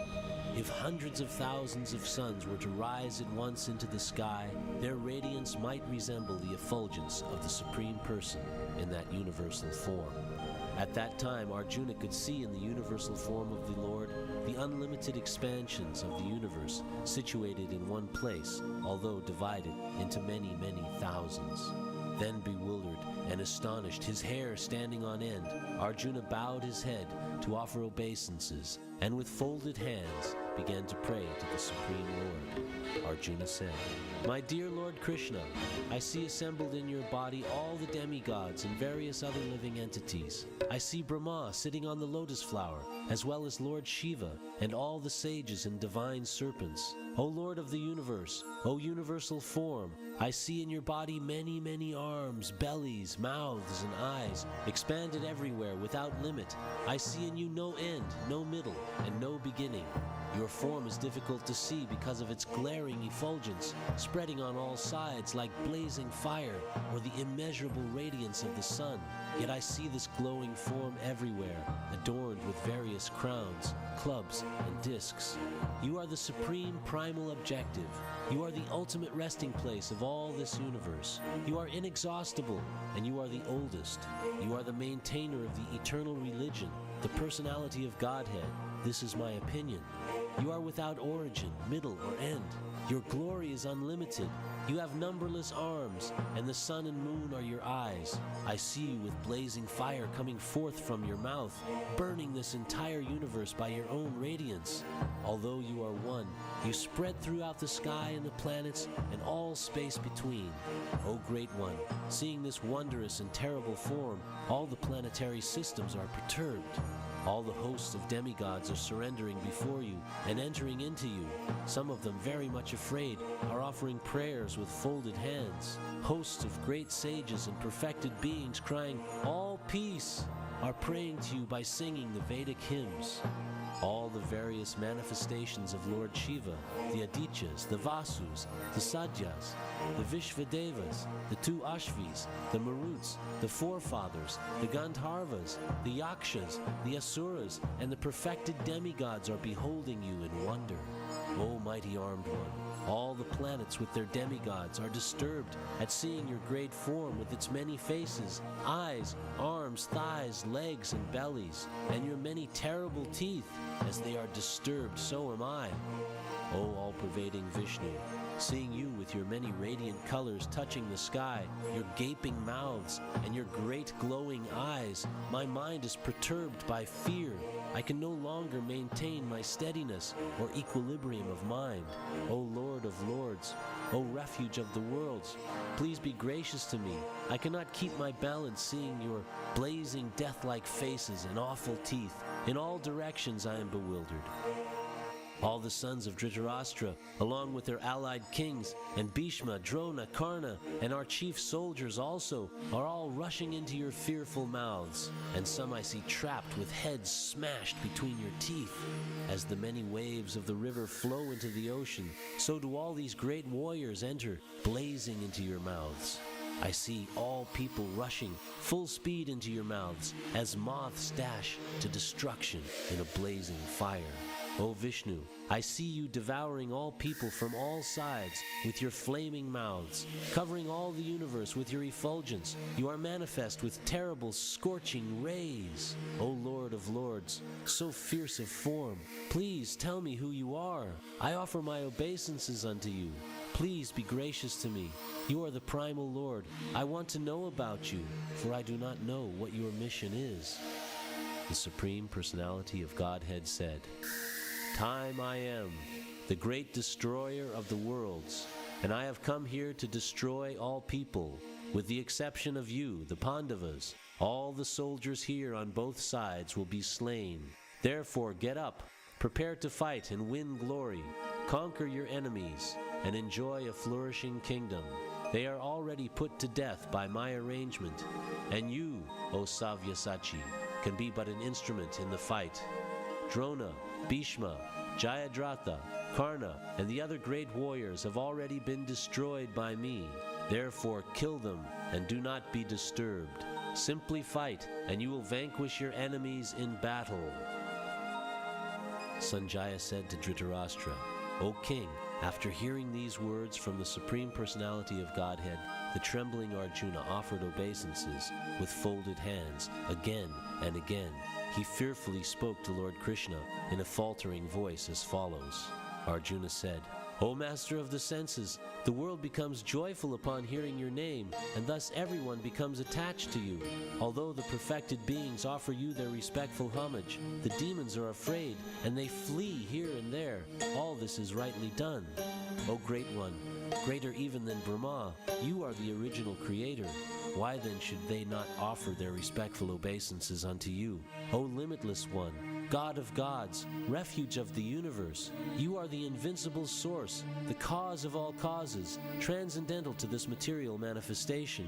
You are the original personality of Godhead, the oldest, the ultimate sanctuary of this manifested cosmic world. You are the knower of everything, and you are all that is knowable. You are the supreme refuge, above the material modes. O limitless form, this whole cosmic manifestation is pervaded by you. You are the air, and you are the supreme controller. You are fire, you are water, and you are the moon. You are Brahma, the first living creature, and you are the great-grandfather.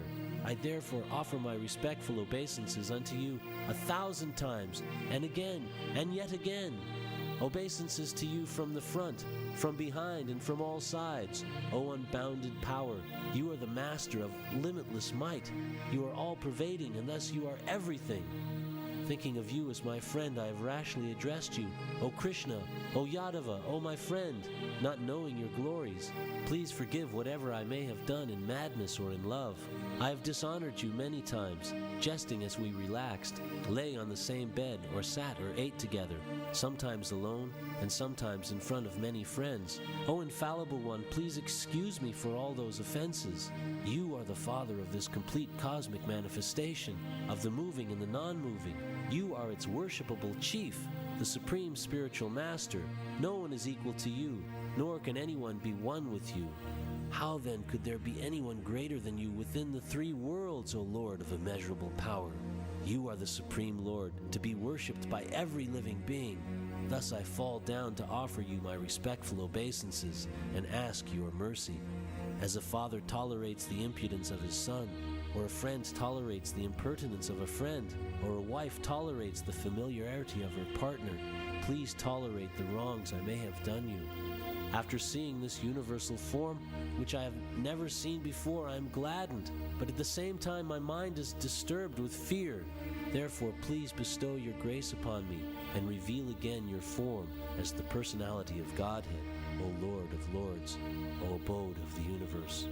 O universal form, O thousand-armed Lord, I wish to see you in your four-armed form, with helmeted head, and with club, wheel, conch, and lotus flower in your hands. I long to see you in that form. The Supreme Personality of Godhead said, My dear Arjuna, happily have I shown you by my internal potency this supreme universal form within the material world.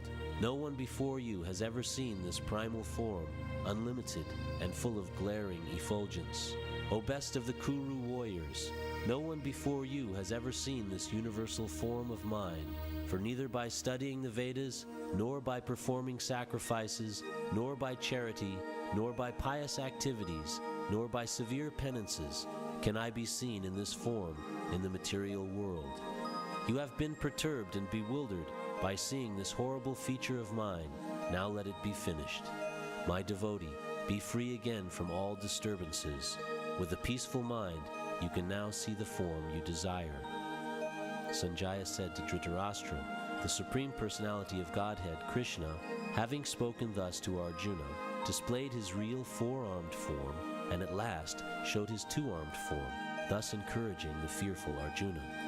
When Arjuna saw Krishna in his original form, he said, O Janardana, seeing this human-like form so very beautiful, I am now composed in mind, and I am restored to my original nature.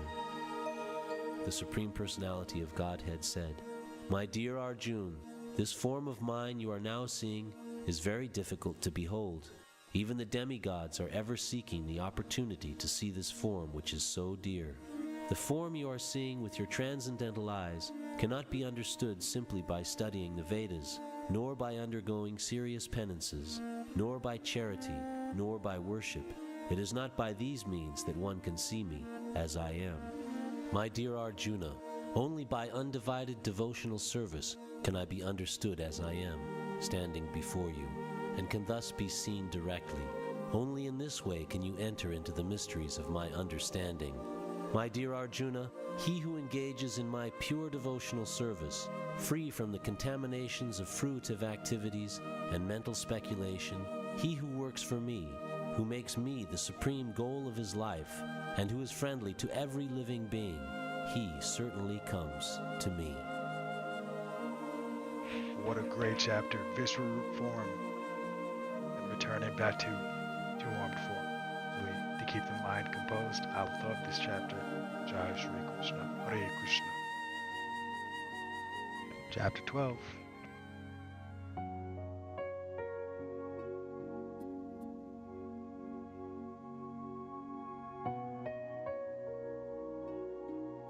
Chapter 12.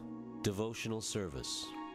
Arjuna inquired, which are considered to be more perfect, those who are always properly engaged in your devotional service, or those who worship the impersonal Brahman, the unmanifested?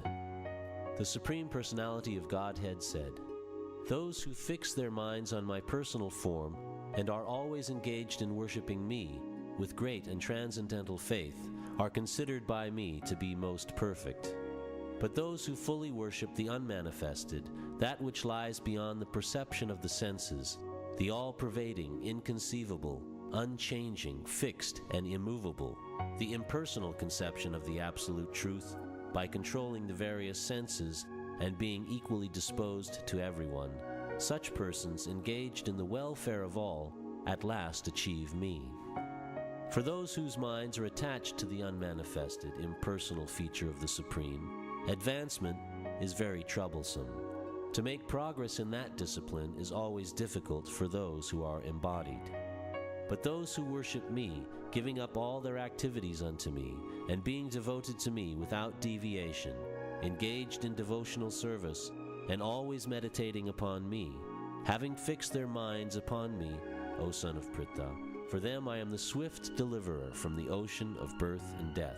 Just fix your mind upon me, the Supreme Personality of Godhead, and engage all your intelligence in me. Thus you will live in me always, without a doubt.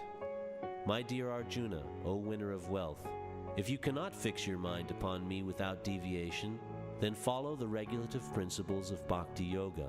In this way, develop a desire to attain me. If you cannot practice the regulations of Bhakti Yoga, then just try to work for me, because by working for me, you will come to the perfect stage. If, however, you are unable to work in this consciousness of me, then try to act giving up all results of your work and try to be self-situated.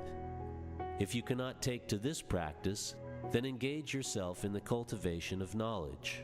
Better than knowledge, however, is meditation, and better than meditation is renunciation of the fruits of action, for by such renunciation one can attain peace of mind. One who is not envious, but is a kind friend to all living entities, who does not think himself a proprietor and is free from false ego, who is equal in both happiness and distress, who is tolerant, always satisfied, self-controlled, and engaged in devotional service with determination, his mind and intelligence fixed on me, such a devotee of mine is very dear to me. He for whom no one is put into difficulty, and who is not disturbed by anyone, who is equiposed in happiness and distress, fear and anxiety, is very dear to me. My devotee who is not dependent on the ordinary course of activities, who is pure, expert, without cares, free from all pain, and not striving for some result, is very dear to me. One who neither rejoices nor grieves, who neither laments nor desires, and who renounces both auspicious and inauspicious things, such a devotee is very dear to me. One who is equal to friends and enemies, who is equipoised in honor and dishonor, heat and cold, happiness and distress, fame and infamy, who is always free from contaminating association, always silent and satisfied with anything, who doesn't care for any residence, who is fixed in knowledge, and who is engaged in devotional service, such a person is very dear to me. Those who follow this imperishable path of devotional service and who completely engage themselves with faith, making me the supreme goal, are very, very dear to me.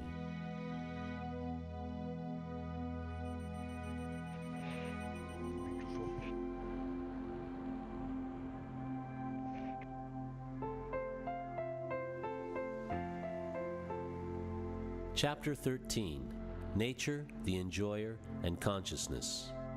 Arjuna said, O my dear Krishna, I wish to know about Prakriti, nature, Purusha, the enjoyer, and the field and the knower of the field, and of knowledge and the object of knowledge. The Supreme Personality of Godhead said, This body, O son of Kunti, is called the field, and one who knows this body is called the knower of the field. O scion of Bharata, you should understand that I am also the knower in all bodies, and to understand this body and its knower is called knowledge. That is my opinion.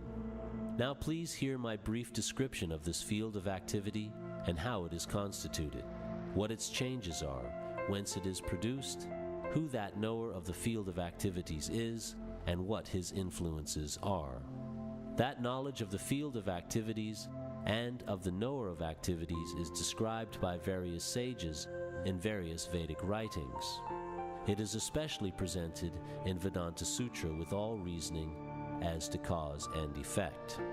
The 5 great elements, false ego, intelligence, the unmanifested, the 10 senses and the mind, the 5 sense objects, desire, hatred, happiness, distress, the aggregate, the life symptoms, and convictions. All these are considered in summary to be the field of activities and its interactions.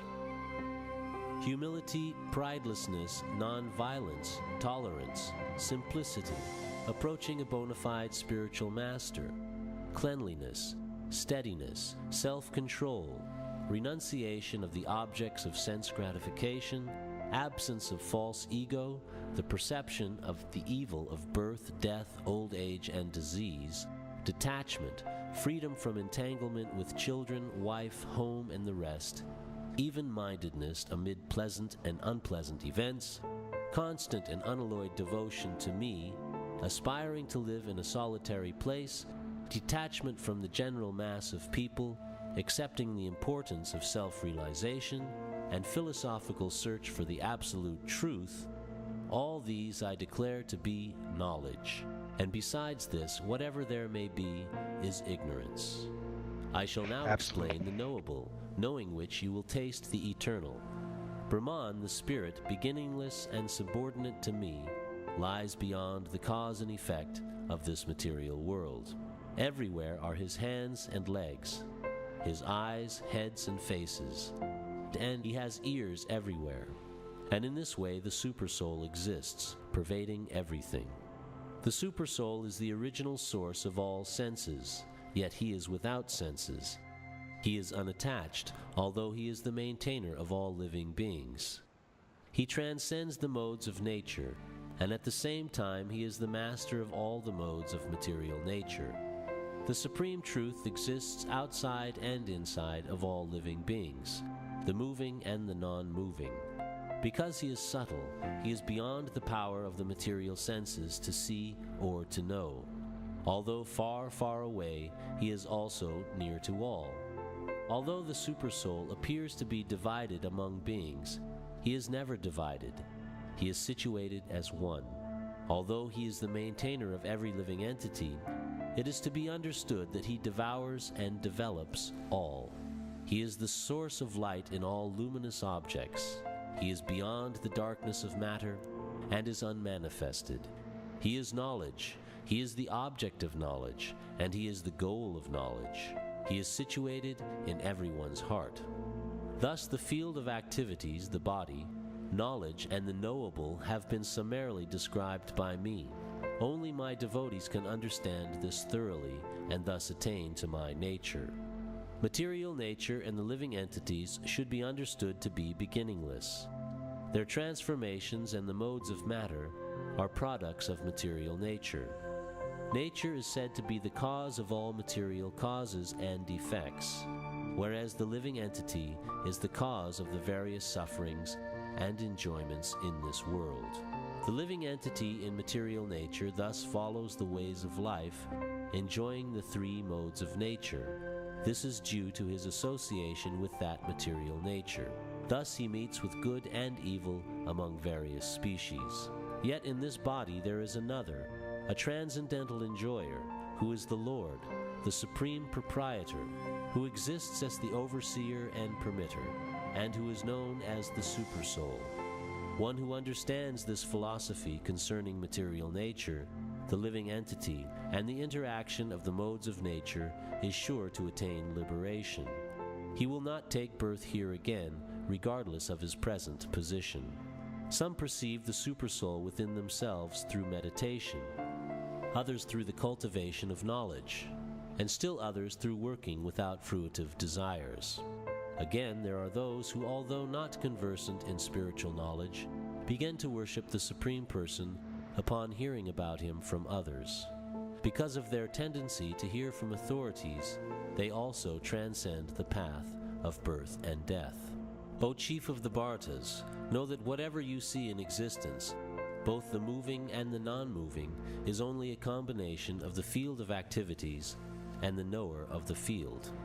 One who sees the Supersoul accompanying the individual soul in all bodies, and who understands that neither the soul nor the Supersoul within the destructible body is ever destroyed, actually sees. One who sees the Supersoul equally present everywhere, in every living being, does not degrade himself by his mind. Thus he approaches the transcendental destination. One who can see that all activities are performed by the body, which is created of material nature, and sees that the self does nothing, actually sees. When a sensible man ceases to see different identities due to different material bodies, and he sees how beings are expanded everywhere, he attains to the Brahman conception. Those with the vision of eternity can see that the imperishable soul is transcendental, eternal, and beyond the modes of nature. Despite contact with the material body, O Arjuna, the soul neither does anything nor is entangled. The sky, due to its subtle nature, does not mix with anything, although it is all-pervading.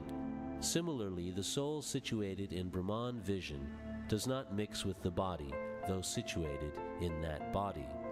O son of Bharata, as the sun alone illuminates all this universe, so does the living entity, one within the body, illuminate the entire body by consciousness. Those who see with eyes of knowledge the difference between the body and the knower of the body, and can also understand the process of liberation from bondage in material nature, attain to the supreme goal. Amazing. I'll have to revisit this chapter especially, but very good. Chapter 14. The Three Modes of Material Nature. The Supreme Personality of Godhead said, "Again I shall declare to you this supreme wisdom, the best of all knowledge, knowing which all the sages have attained the supreme perfection. By becoming fixed in this knowledge, one can attain to the transcendental nature like my own.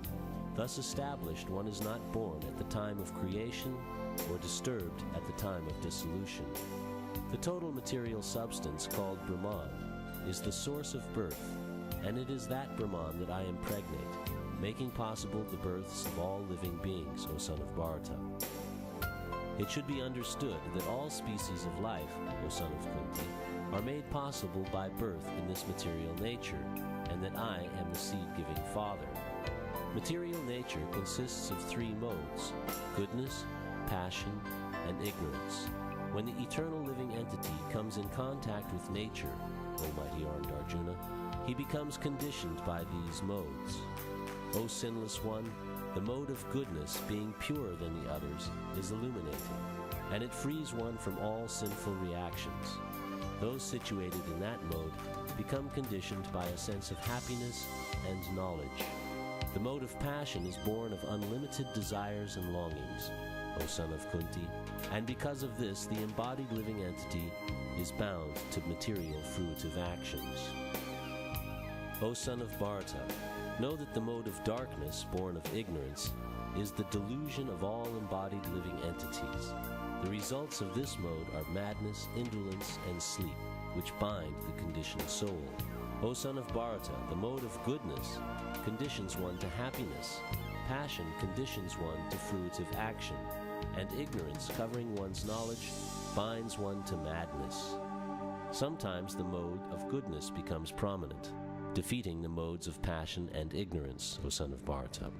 Sometimes the mode of passion defeats goodness and ignorance, and at other times ignorance defeats goodness and passion. In this way there is always competition for supremacy.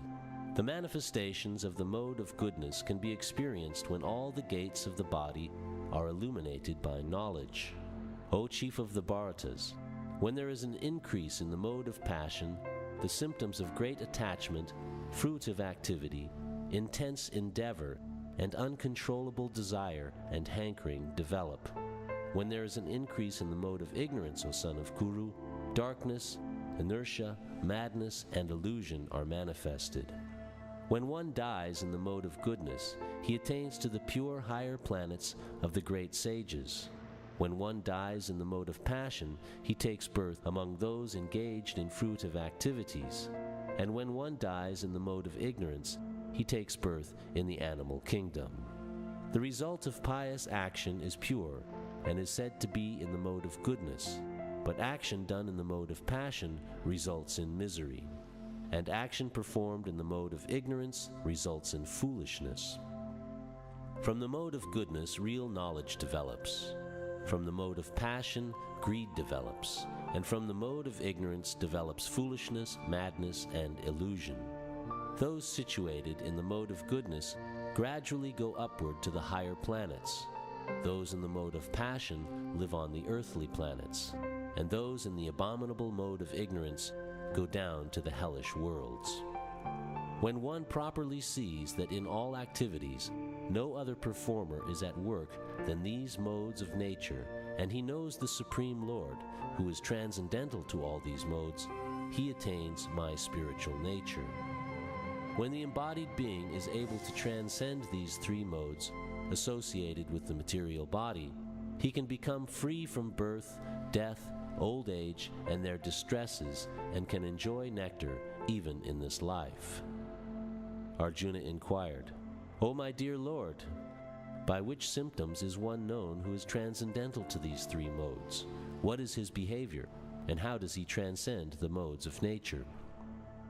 The Supreme Personality of Godhead said, O son of Pandu, he who does not hate illumination, attachment and delusion when they are present, or long for them when they disappear, who is unwavering and undisturbed through all these reactions of the material qualities, remaining neutral and transcendental, knowing that the modes alone are active, who is situated in the self and regards alike happiness and distress, who looks upon a lump of earth, a stone, and a piece of gold with an equal eye, who is equal toward the desirable and the undesirable, who is steady, situated equally well in praise and blame, honor and dishonor, who treats alike both friend and enemy, and who has renounced all material activities.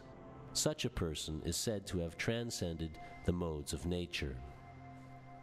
One who engages in full devotional service, unfailing in all circumstances, at once transcends the modes of material nature, and thus comes to the level of Brahman. And I am the basis of the impersonal Brahman, which is immortal, imperishable, and eternal, and is the constitutional position of ultimate happiness.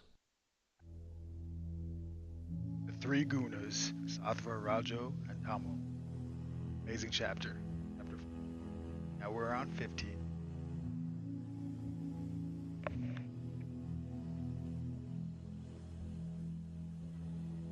Chapter 15.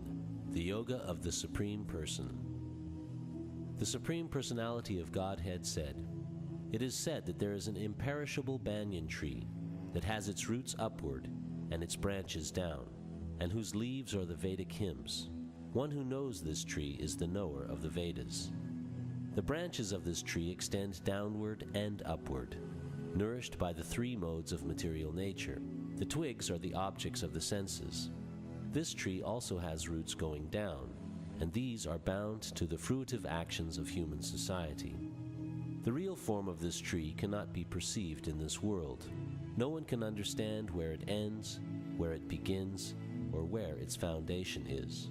But with determination, one must cut down this strongly rooted tree with the weapon of detachment. Thereafter, one must seek that place from which, having gone, one never returns, and there surrender to that Supreme Personality of Godhead, from whom everything began, and from whom everything has extended since time immemorial. Those who are free from false prestige, illusion, and false association, who understand the eternal, who are done with material lust, who are freed from the dualities of happiness and distress, and who, unbewildered, know how to surrender unto the Supreme Person, attain to that eternal kingdom. That supreme abode of mine is not illumined by the sun or moon, nor by fire or electricity. Those who reach it never return to this material world. The living entities in this conditioned world are my eternal fragmental parts. Due to conditioned life, they are struggling very hard with the six senses, which include the mind. The living entity in the material world carries his different conceptions of life from one body to another, as the air carries aromas. Thus he takes one kind of body and again quits it to take another. The living entity, thus taking another gross body, obtains a certain type of ear, eye, tongue, nose, and sense of touch, which are grouped about the mind. He thus enjoys a particular set of sense objects. The foolish cannot understand how a living entity can quit his body, nor can they understand what sort of body he enjoys under the spell of the modes of nature. But one whose eyes are trained in knowledge can see all this. The endeavoring transcendentalists, who are situated in self-realization, can see all this clearly, but those whose minds are not developed and who are not situated in self-realization cannot see what is taking place, though they may try to. The splendor of the sun, which dissipates the darkness of the whole world, comes from me, and the splendor of the moon and the splendor of fire are also from me. I enter into each planet, and by my energy they stay in orbit. I become the moon and thereby supply the juice of life to all vegetables. I am the fire of digestion in the bodies of all living entities, and I join with the fire of life, outgoing and incoming, to digest the four kinds of foodstuff.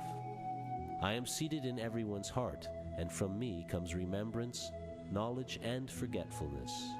By all the Vedas I am to be known. Indeed, I am the compiler of the Vedanta, and I am the knower of the Vedas. There are two classes of beings, the fallible and the infallible.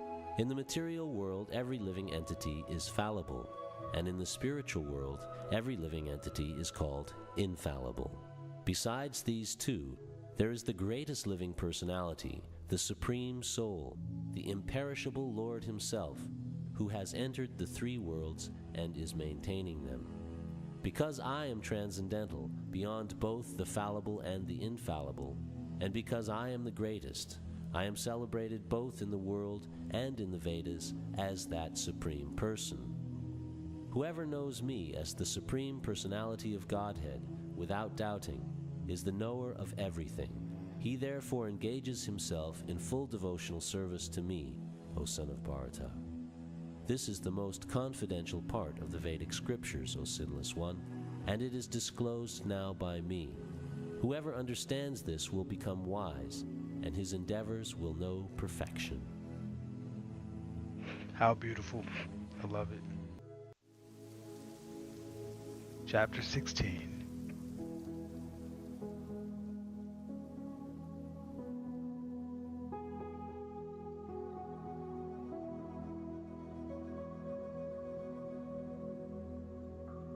Chapter 16, The Divine and Demoniac Natures.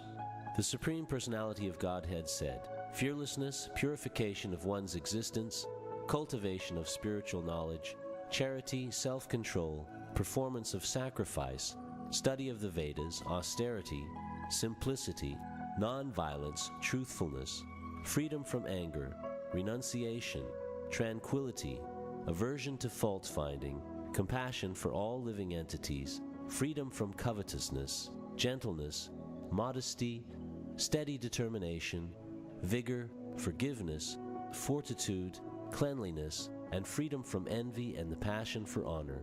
These transcendental qualities, O son of Bharata, belong to godly men endowed with divine nature.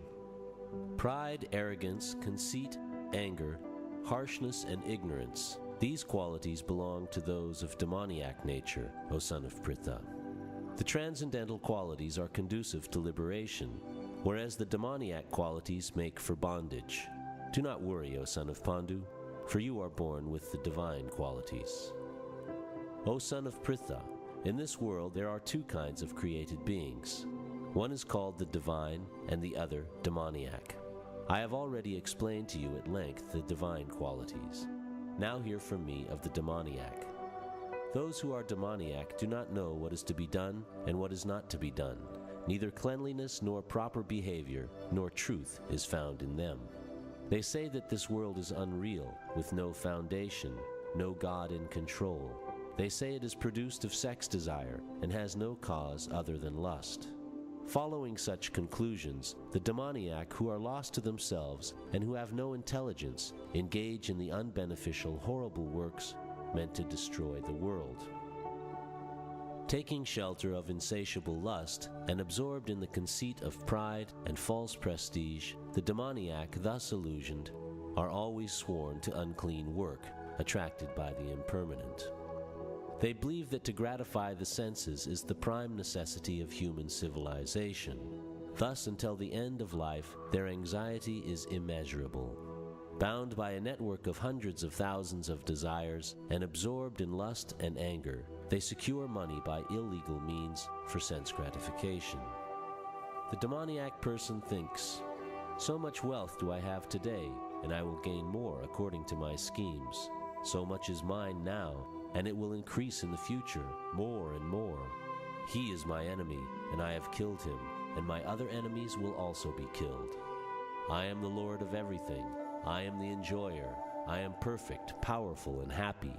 I am the richest man, surrounded by aristocratic relatives. There is none so powerful and happy as I am. I shall perform sacrifices. I shall give some charity, and thus I shall rejoice. In this way, such persons are deluded by ignorance. Thus perplexed by various anxieties and bound by a network of illusions, they become too strongly attached to sense enjoyment and fall down into hell. Self-complacent and always impudent, deluded by wealth and false prestige, they sometimes proudly perform sacrifices in name only, without following any rules or regulations.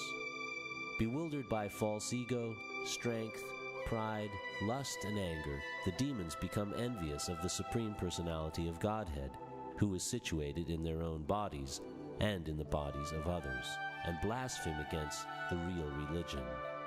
Those who are envious and mischievous, who are the lowest among men, I perpetually cast into the ocean of material existence, into various demoniac species of life. Attaining repeated birth amongst the species of demoniac life, O son of Kunti, such persons can never approach me. Gradually they sink down to the most abominable type of existence. There are 3 gates leading to this hell: lust, anger, and greed. Every sane man should give these up, for they lead to the degradation of the soul. The man who has escaped these 3 gates of hell, O son of Kunti, performs acts conducive to self-realization, and thus gradually attains the supreme destination. He who discards scriptural injunctions and acts according to his own whims attains neither perfection, nor happiness, nor the supreme destination. One should therefore understand what is duty and what is not duty by the regulations of the scriptures. Knowing such rules and regulations, one should act so that he may gradually be elevated. What a good chapter. Many people should read this chapter.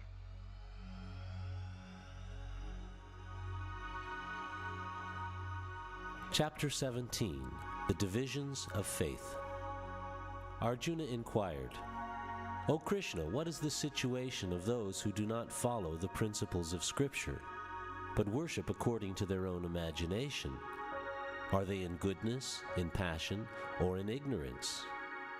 The Supreme Personality of Godhead said, "According to the modes of nature acquired by the embodied soul, one's faith can be of three kinds: in goodness, in passion, or in ignorance. Now hear about these.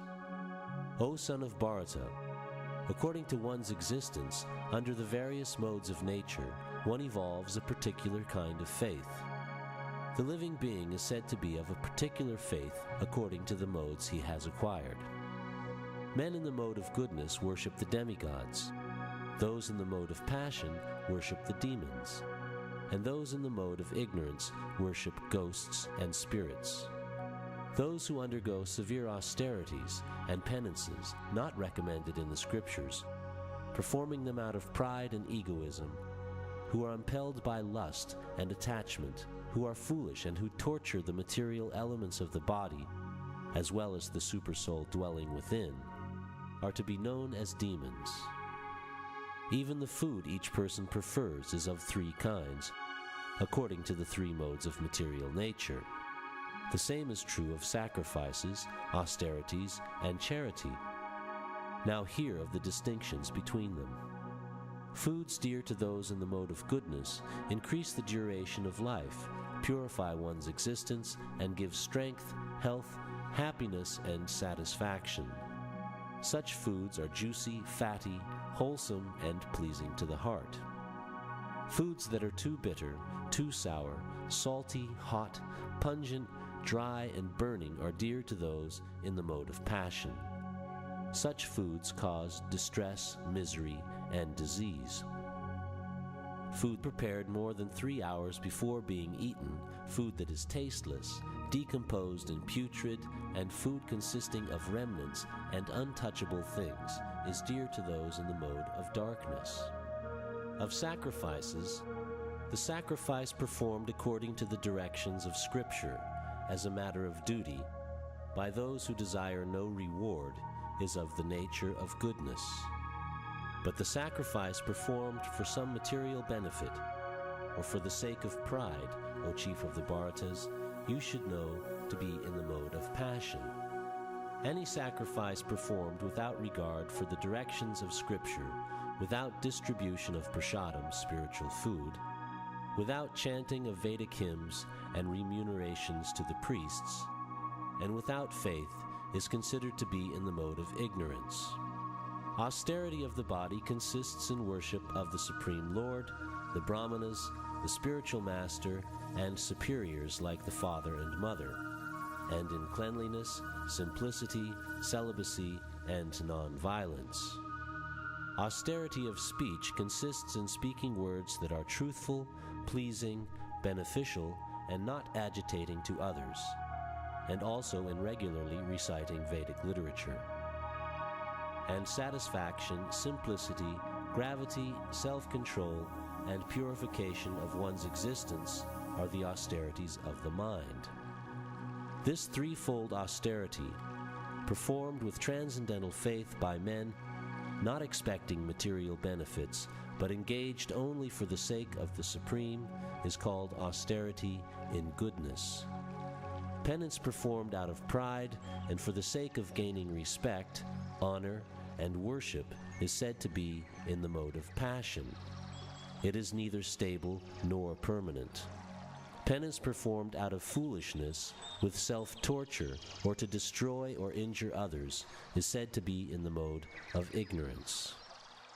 Charity given out of duty, without expectation of return, at the proper time and place, and to a worthy person, is considered to be in the mode of goodness. But charity performed with the expectation of some return, or with a desire for fruitive results, or in a grudging mood, is said to be charity in the mode of passion.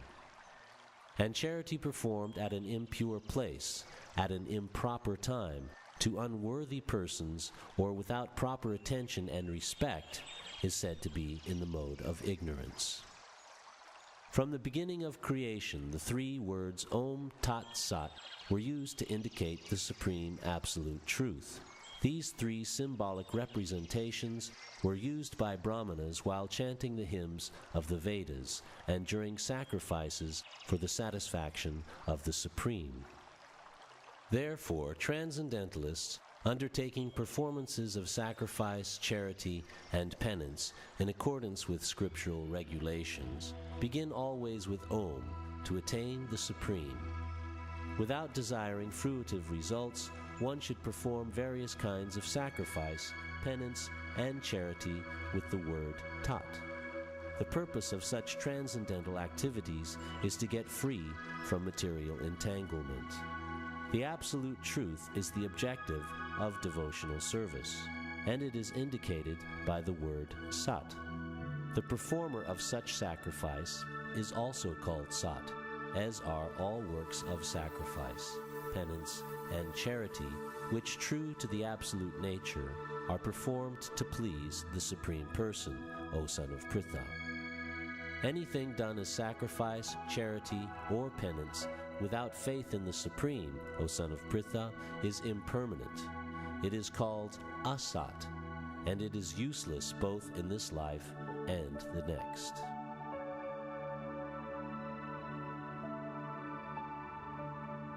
That was great. Chapter 18.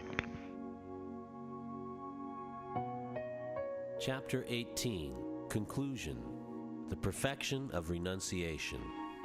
Arjuna said, O mighty armed one, I wish to understand the purpose of renunciation, Tyag, and of the renounced order of life, Sannyas, O killer of the Keshi demon, master of the senses. The Supreme Personality of Godhead said, the giving up of activities that are based on material desire is what great learned men call the renounced order of life, sannyas. And giving up the results of all activities is what the wise call renunciation, tyag. Some learned men declare that all kinds of fruitive activities should be given up as faulty. Yet other sages maintain that acts of sacrifice, charity, and penance should never be abandoned. O best of the Bharatas, now hear my judgment about renunciation. O tiger among men, renunciation is declared in the scriptures to be of three kinds. Acts of sacrifice, charity, and penance are not to be given up, they must be performed. Indeed, sacrifice, charity, and penance purify even the great souls. All these activities should be performed without attachment or any expectation of result. They should be performed as a matter of duty, O son of Pritha. That is my final opinion. Prescribed duties should never be renounced. If one gives up his prescribed duties because of illusion, such renunciation is said to be in the mode of ignorance. Anyone who gives up prescribed duties as troublesome or out of fear of bodily discomfort is said to have renounced in the mode of passion. Such action never leads to the elevation of renunciation. O Arjuna, when one performs his prescribed duty only because it ought to be done, and renounces all material association and all attachment to the fruit, his renunciation is said to be in the mode of goodness. The intelligent renouncer, situated in the mode of goodness, neither hateful of inauspicious work nor attached to auspicious work, has no doubts about work. It is indeed impossible for an embodied being to give up all activities, but he who renounces the fruits of action is called one who has truly renounced. For one who is not renounced, the threefold fruits of action, desirable, undesirable, and mixed, accrue after death. But those who are in the renounced order of life have no such result to suffer or enjoy. O mighty armed Arjuna, According to the Vedanta, there are 5 causes for the accomplishment of all action. Now learn of these from me. The place of action, the body, the performer, the various senses, the many different kinds of endeavor, and ultimately the supersoul. These are the 5 factors of action. Whatever right or wrong action a man performs by body, mind, or speech is caused by these 5 factors. Therefore, one who thinks himself the only doer, not considering the 5 factors, is certainly not very intelligent and cannot see things as they are. One who is not motivated by false ego, whose intelligence is not entangled, though he kills men in this world, does not kill, nor is he bound by his actions. Knowledge, the object of knowledge, and the knower are the 3 factors that motivate action. The senses, the work, and the doer are the 3 constituents of action. According to the 3 different modes of material nature, there are 3 kinds of knowledge: action and performer of action. Now hear of them from me. That knowledge by which one undivided spiritual nature is seen in all living entities, though they are divided into innumerable forms, you should understand to be in the mode of goodness. That knowledge by which one sees that in every different body there is a different type of living entity, you should understand to be in the mode of passion. And that knowledge by which one is attached to one kind of work as the all in all, without knowledge of the truth, and which is very meager, is said to be in the mode of darkness.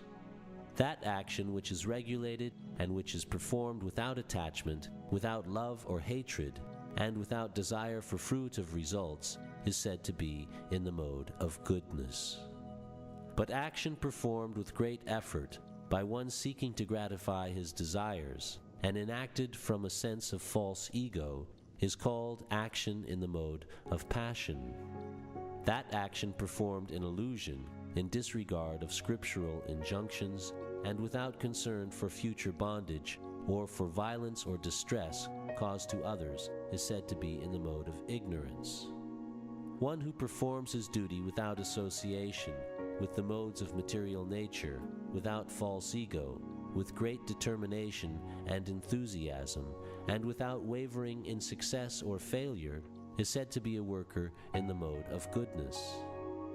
The worker who is attached to work and the fruits of work, desiring to enjoy those fruits, and who is greedy, always envious, impure, and moved by joy and sorrow, is said to be in the mode of passion. The worker who is always engaged in work against the injunctions of the Scripture, who is materialistic, obstinate, cheating, and expert in insulting others, and who is lazy, always morose and procrastinating, is said to be a worker in the mode of ignorance. O winner of wealth, now please listen as I tell you in detail of the different kinds of understanding and determination according to the 3 modes of material nature. O son of Pritha, that understanding by which one knows what ought to be done and what ought not to be done, what is to be feared and what is not to be feared, what is binding and what is liberating, is in the mode of goodness. O son of Pritha, that understanding which cannot distinguish between religion and irreligion, between action that should be done and action that should not be done, is in the mode of passion. That understanding which considers irreligion to be religion and religion to be irreligion, under the spell of illusion and darkness, and strives always in the wrong direction, O Partha, is in the mode of ignorance. O son of Pritha, that determination which is unbreakable, which is sustained with steadfastness by yoga practice, and which thus controls the activities of the mind, life and senses, is determination in the mode of goodness. But that determination by which one holds fast to fruit of results in religion, economic development, and sense gratification is of the nature of passion, O Arjuna. And that determination which cannot go beyond dreaming, fearfulness, lamentation, moroseness, and illusion, such unintelligent determination, O son of Pritha, is in the mode of darkness. O best of the Bharatas, Now please hear from me about the three kinds of happiness by which the conditioned soul enjoys, and by which he sometimes comes to the end of all distress. That which in the beginning may be just like poison, but at the end is just like nectar, and which awakens one to self-realization, is said to be happiness in the mode of goodness. That happiness which is derived from contact of the senses with their objects, and which appear like nectar at first, but poison at the end, is said to be of the nature of passion. And that happiness which is blind to self-realization, which is delusion from beginning to end, and which arises from sleep, laziness, and illusion, is said to be of the nature of ignorance. There is no being existing, either here or among the demigods in the higher planetary systems, which is freed from these modes born of material nature. Brahmanas, Kshatriyas, Vaishyas, and Shudras are distinguished by the qualities born of their own natures in accordance with the material modes, O chastiser of the enemy. Peacefulness, self-control, austerity, purity, tolerance, honesty, knowledge, wisdom, and religiousness, these are the natural qualities by which the Brahmanas work. Heroism, power, determination, resourcefulness, courage in battle, generosity, and leadership are the natural qualities of work for the Kshatriyas. Farming, cow protection, and business are the natural work for the Vaishyas, and for the Shudras there is labor and service to others. By following his qualities of work, every man can become perfect. Now please hear from me how this can be done. By worship of the Lord, who is the source of all beings, and who is all-pervading, a man can attain perfection through performing his own work. It is better to engage in one's own occupation, even though one may perform it imperfectly, than to accept another's occupation and perform it perfectly. Duties prescribed according to one's nature are never affected by sinful reactions. Every endeavor is covered by some fault, just as a fire is covered by smoke. Therefore, one should not give up the work born of his nature, O son of Kunti, even if such work is full of fault. One who is self-controlled and unattached, and who disregards all material enjoyments, can obtain, by practice of renunciation, the highest perfect stage of freedom from reaction. O son of Kunti, learn from me how one who has achieved this perfection can attain to the supreme perfectional stage, Brahman, the stage of highest knowledge, by acting in the way I shall now summarize. Being purified by his intelligence and controlling the mind with determination, giving up the objects of sense gratification, being freed from attachment and hatred, one who lives in a secluded place, who eats little, who controls his body, mind, and power of speech, who is always in trance, and who is detached, free from false ego, false strength, false pride, lust, anger, and acceptance of material things, free from false proprietorship, and peaceful, such a person is certainly elevated to the position of self-realization. One who is thus transcendentally situated at once realizes the Supreme Brahman and becomes fully joyful. He never laments or desires to have anything. He is equally disposed toward every living entity. In that state he attains pure devotional service unto me. One can understand me as I am, as the Supreme Personality of Godhead, only by devotional service. And when one is in full consciousness of me by such devotion, he can enter into the kingdom of God. Though engaged in all kinds of activities, my pure devotee, under my protection, reaches the eternal imperishable abode by my grace. In all activities just depend upon me, and work always under my protection. In such devotional service, be fully conscious of me.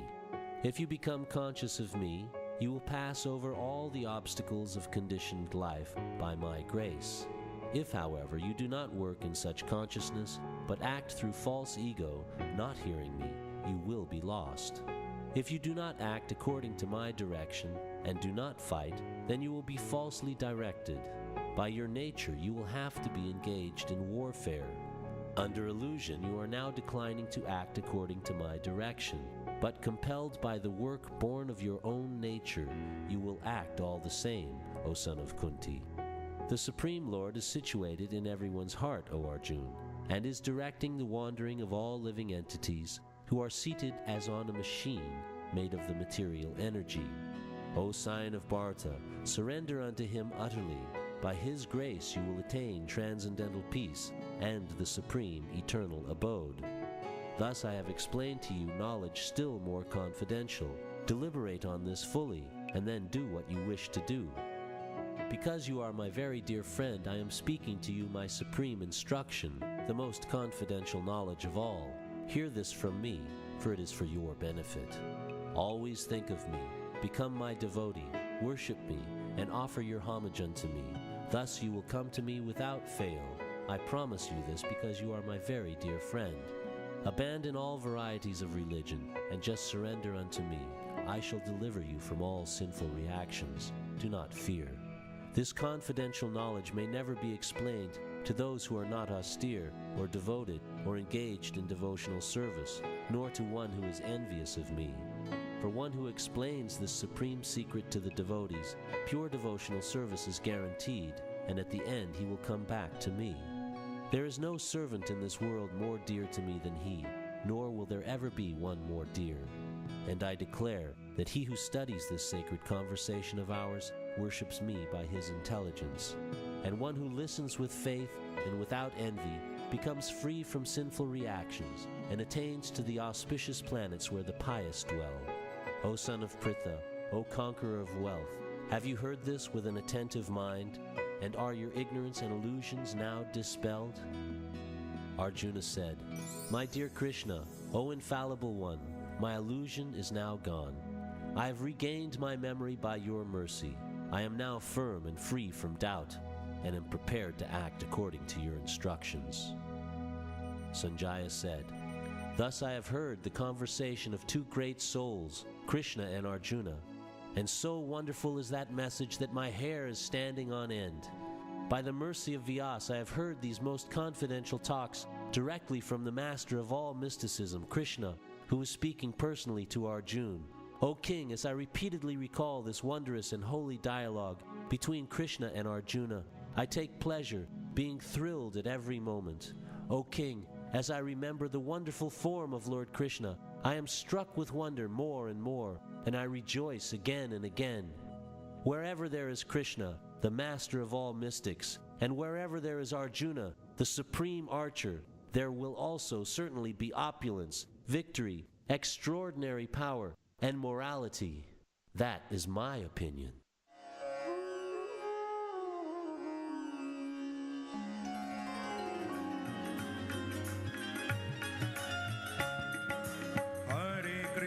Hare Krishna, Krishna Krishna, Hare Hare, Hare Krishna, Krishna Krishna, Hare Hare, Hare Ram, Ram Ram, Hare Hare.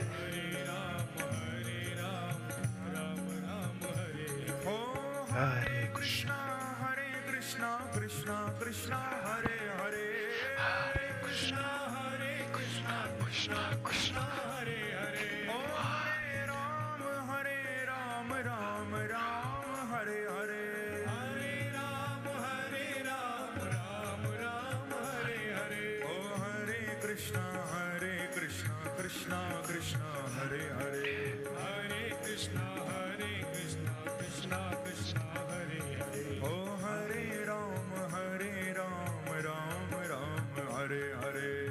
Hare Ram, Hari Bol.